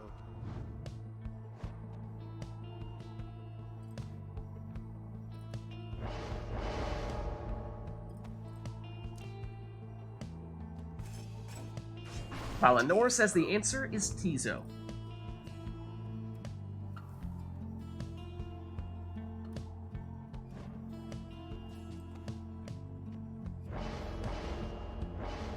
And this last one is up to them. They can take an additional savage if they'd like. They can take anything at this rate, because they've already taken the exiles that they have been specifically requested to choose.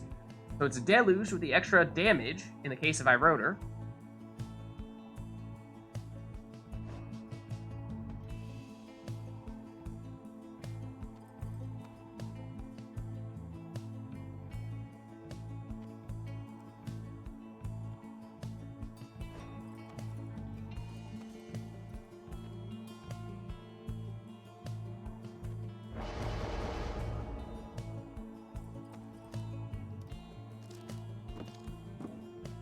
And interestingly, both players opting to go with a worm in that third spot. So here we go. Let's get wild. We've got lots of imps that may turn into howlers here, or savages as well. But it's Tizo here first, setting up the throw for 15. So Nor the first one to score here. No howler sightings yet. So that means Almer can jump in here for 20. That does, of course, mean that now Ironer is down one exile for this series because Almer had Wildheart. Or rather, the Blackheart, Cursed Talisman, that can either give them full stamina at the beginning or have them turn into a Howler, and we did just see a Howler there for Anor. That means Ironer has a chance here to throw this one in for 15. Lovely Gilman. 4 approves. Almer once again jumping in here.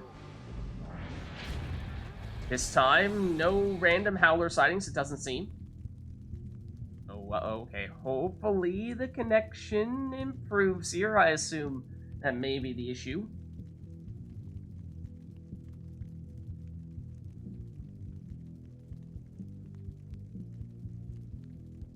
Can I re-invite you? Yeah, no problem. Did you actually disconnect? I don't know if I heard you disconnect there. I have not, but I can shoot you and re-invite you if you'd like.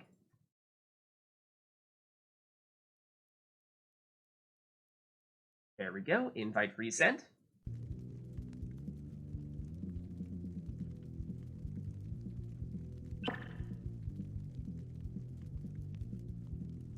And let me know when you're good to go and I can give you a countdown.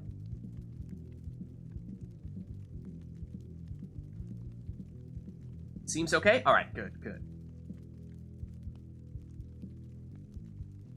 In that case, I will, I'll hit the resume button and I'll do a countdown of 3, 2, 1, go. And on go, I'll hit resume. 3, 2, 1, go.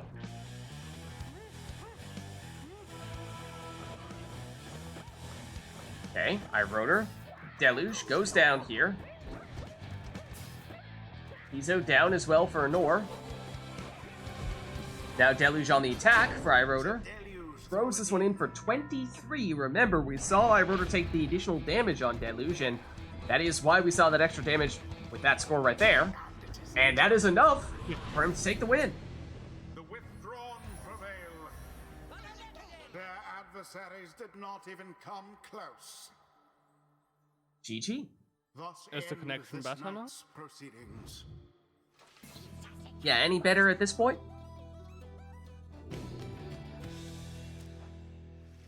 Until the next rite. Yes, it is? Okay, great.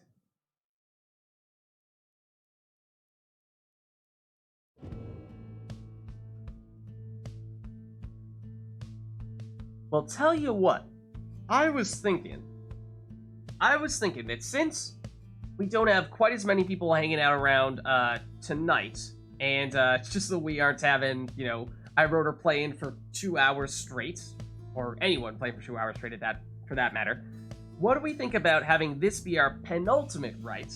So our last one in which we'll take requests, and then after that, going into our liberation rite? How does that sound?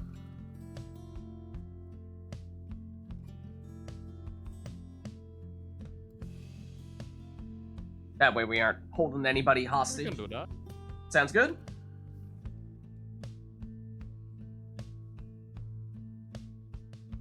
Korra's requested Knights of the Sea, so that certainly works.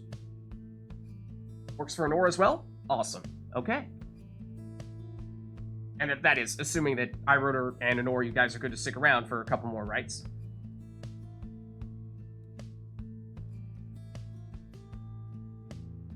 I don't really mind.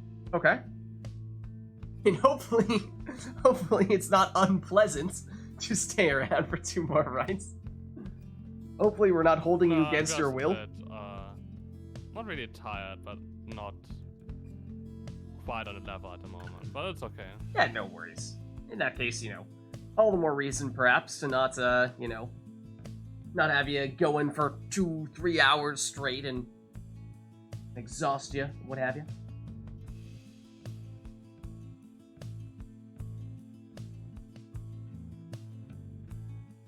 So we've got the song, but is there anything else we'd like to see? Because again, as I was saying, if this is our penultimate rite, then that means this will be our last rite in which we will take any requests. So if you have anything you really want to see tonight, then this is your last chance to make it happen.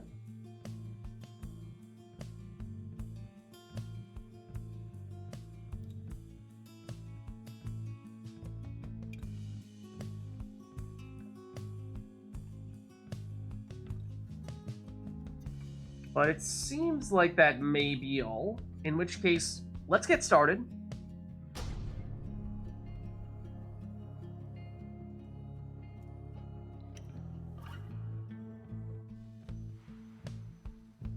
The withdrawn shall And I now think this is our first time face today the Nightwings. at the Glade of Liu. Welcome.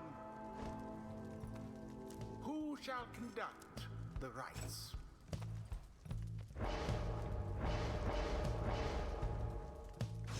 Alright, so it's Raji first for iRotor.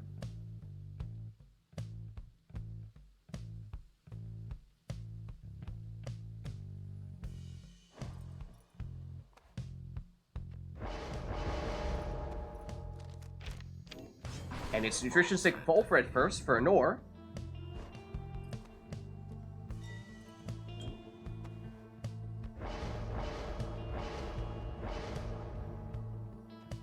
Followed by the Meta Vizpaleth.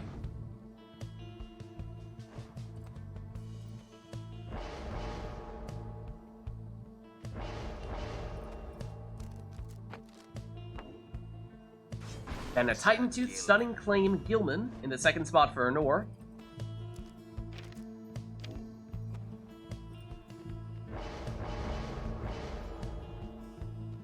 iRotor also going with the Nutritionistic Sap. Of course, in his case, it's Palmas.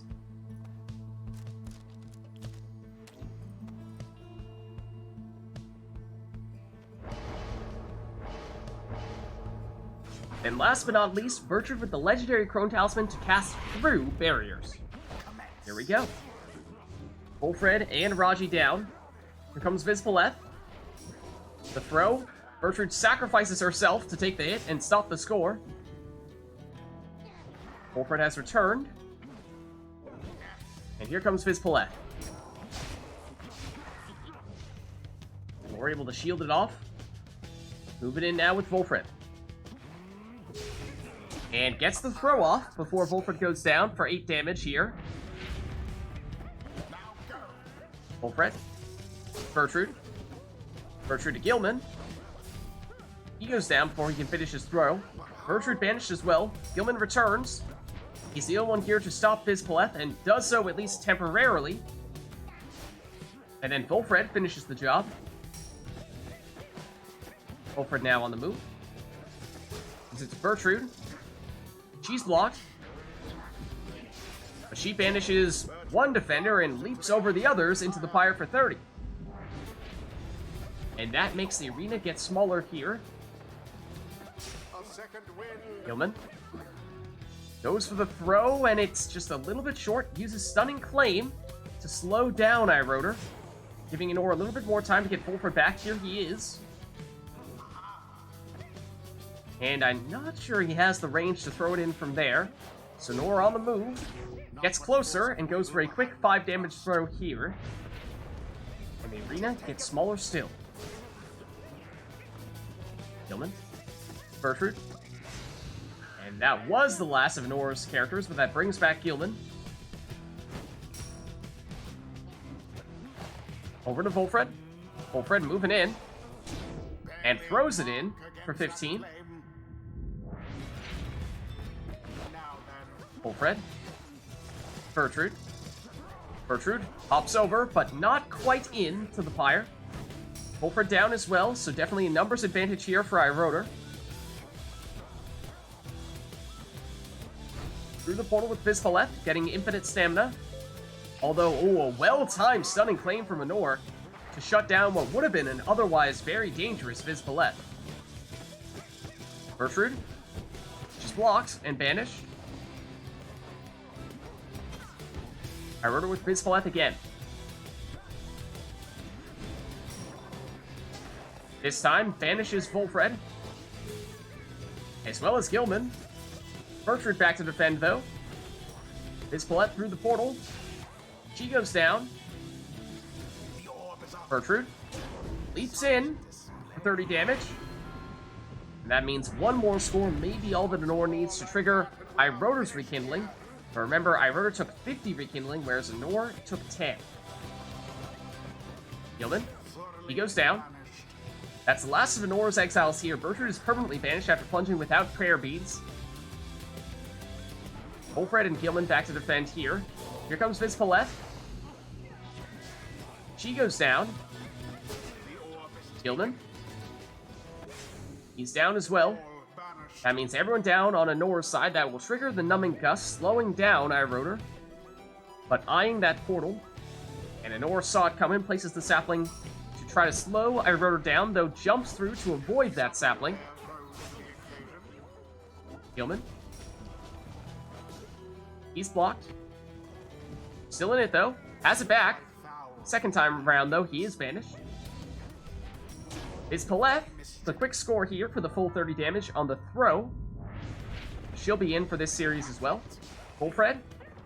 Now, notably, Anor has Bertrude back, but all of them banished here. So iRotor with the orb with Vids. Can't throw it, of course, when that Numbing Gust is active. Gilman avoids one defender. Nearly avoids again to make it into the Pyre, but iRotor does just enough to defend properly that time. And looking for a way to launch an attack here with Vids. Has the orb. Banishes the defender, but gets banished as well. Goes through that portal for another banishment. Gilman leaps in here, and that triggers the rekindling. As we were saying, it's 50 in the case of iRotor, and 10 in the case of Anor. That means this one is still Anor's lead, but iRotor making a comeback perhaps. We'll have to see.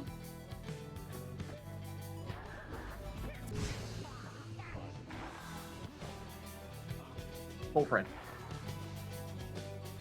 Time and space. How's it going, Arumi? How are you? His Palette, thinking about the portal, then thinks better of it. Knocks back one defender, but gets banished. Gertrude, Volfred, Gertrude banished, Volfred banished. That means Anora defenseless for the moment, but of course triggers Numbing Gust, slowing down our rotor. Our rotor through the portal, has the infinite stamina, but can't do anything with it until Anora gets someone back. Now that she has, can throw the orb, but has another exile to scoop it up. That's Burfoot, but she goes down here. Once again, that means everyone down here, and this is in part because Anora plunged with Gilman, and he did not have prayer beads, so he's out permanently for this series. Here's Iroder throwing it in for 30 with Viz Paleth. And with that, means that functionally, once we consider the rekindling, these two are tied. Of course, Iroder on the second life bar, whereas Anora still on her first, but Anora has 10 rekindling. And that's 25 damage, so slightly quicker on that throw there, not the full 30. And in doing so means that technically, Iroder has taken the lead.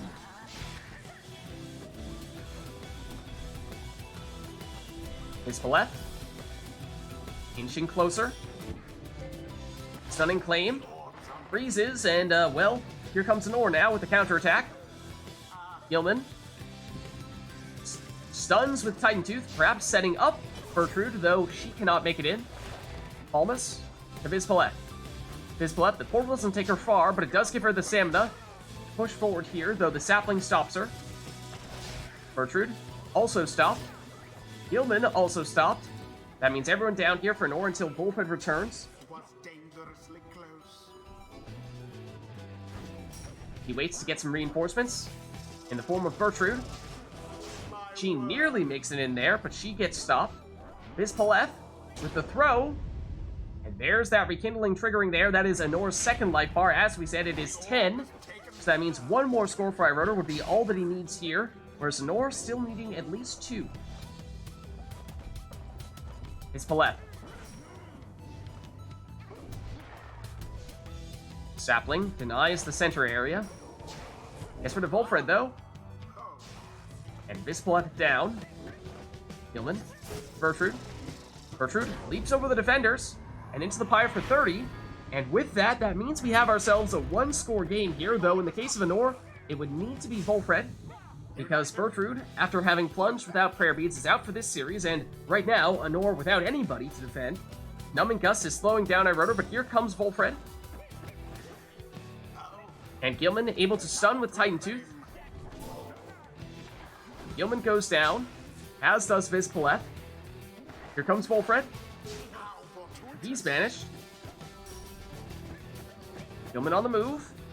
He's blocked, but with Titan Tooth, he stuns the defenders. But he still gets banished here. Viz Paleth. Volfred sets up the sapling, and then banishes her. Moves forward with that sapling. Nor going for the War of Attrition approach here. The throw makes it in for 8 damage, which is significant because now anyone on Anora's team has enough damage to finish the job, and also means she now has all of her team members back from banishment.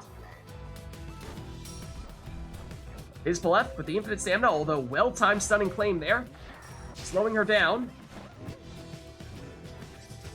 Gertrude. She's banished. Viz Paleth tries to go through the portal, but the sapling stops her. Volfred to Gilman. He's blocked. Titan Tooth stuns the defender. Opportunity here, and Anora seizes that chance to take the win. Nightwings prevail. Perhaps a stroke of fortune ought to be thanked. The rite is complete. Well played. Alright, well. Well done, you two. And let's head on back. Until the stars align. Yeah, and that's good to hear, Rumi. Looking forward to getting you in more. Speaking of which, we were saying that that was likely to be our second to last rite. And this would be our liberation rite. Unless, Rumi, you want to jump in here, although then I don't know if Iroda or Nor, you're able to stick around a little bit longer if a roomie is available.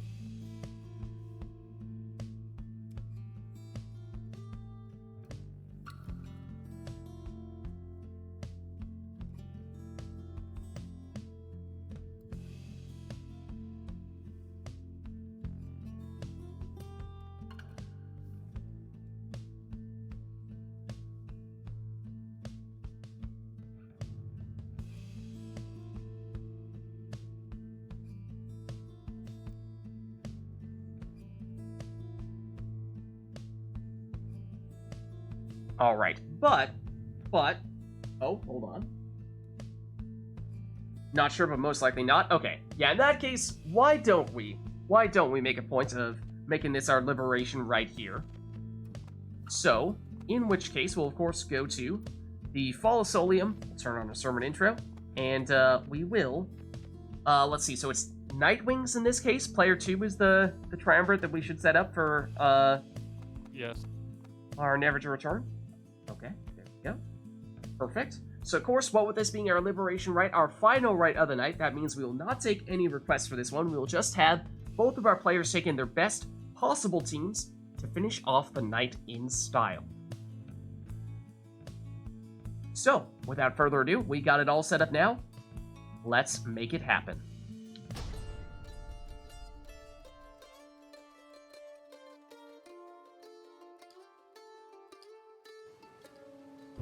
Stand forth, exiles. You heed the summons to the Fall of Solium. You now have this chance to prove yourselves. Let us determine which of you is the superior. The withdrawn stand ready. Nightwings stand ready. Isn't it supposed to be the old ways? Well, yeah, if it's Nightwings, then does it sort of assume that you're going up against Orlek and give you Orlek's theme there? Is that the idea? I mean, it just, if you face the Nightwing, that's usually, like, if your opponents are the Nightwings, that's the team that's playing, so... I mean, in this case, a true Nightwings, because you're playing the Nightwings the campaign, but, you know.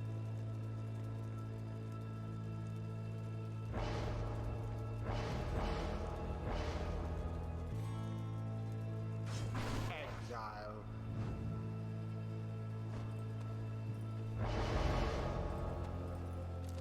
Alright, so it's a saluting. Prayer beats Pambatha in the first spot for Nor. We saw Iroder go with Raji. And now following up the meta Viz Paleth. Demon.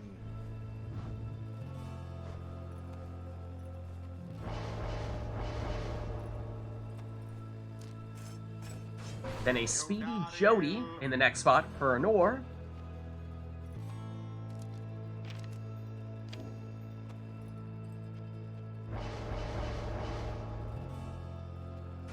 Then a full rekindling Nutrition Stick Palmus for Iroder in the last spot.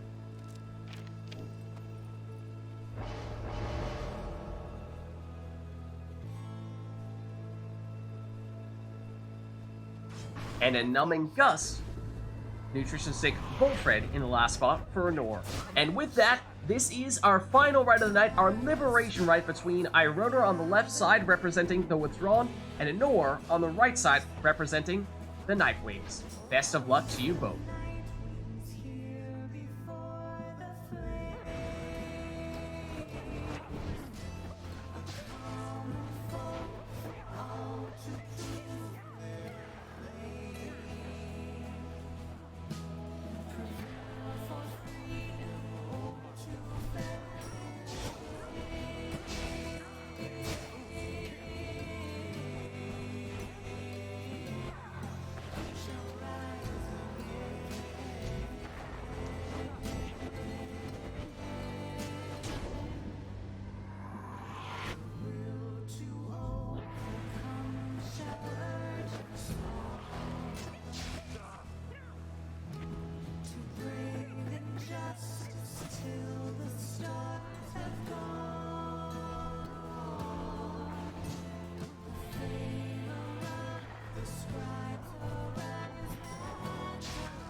of will.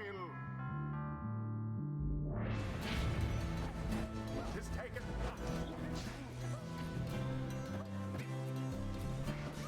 Ah.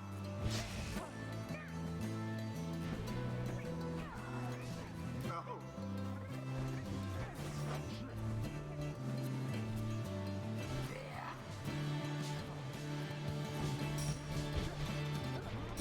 The fires wane.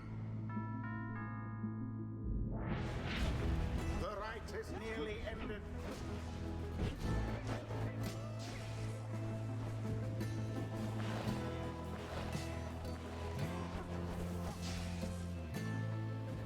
That's it.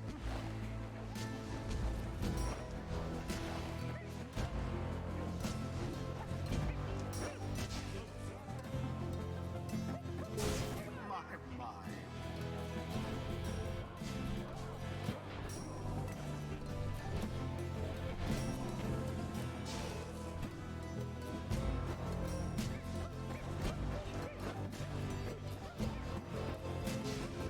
If I were that one, I'd be rather angry.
And there it is.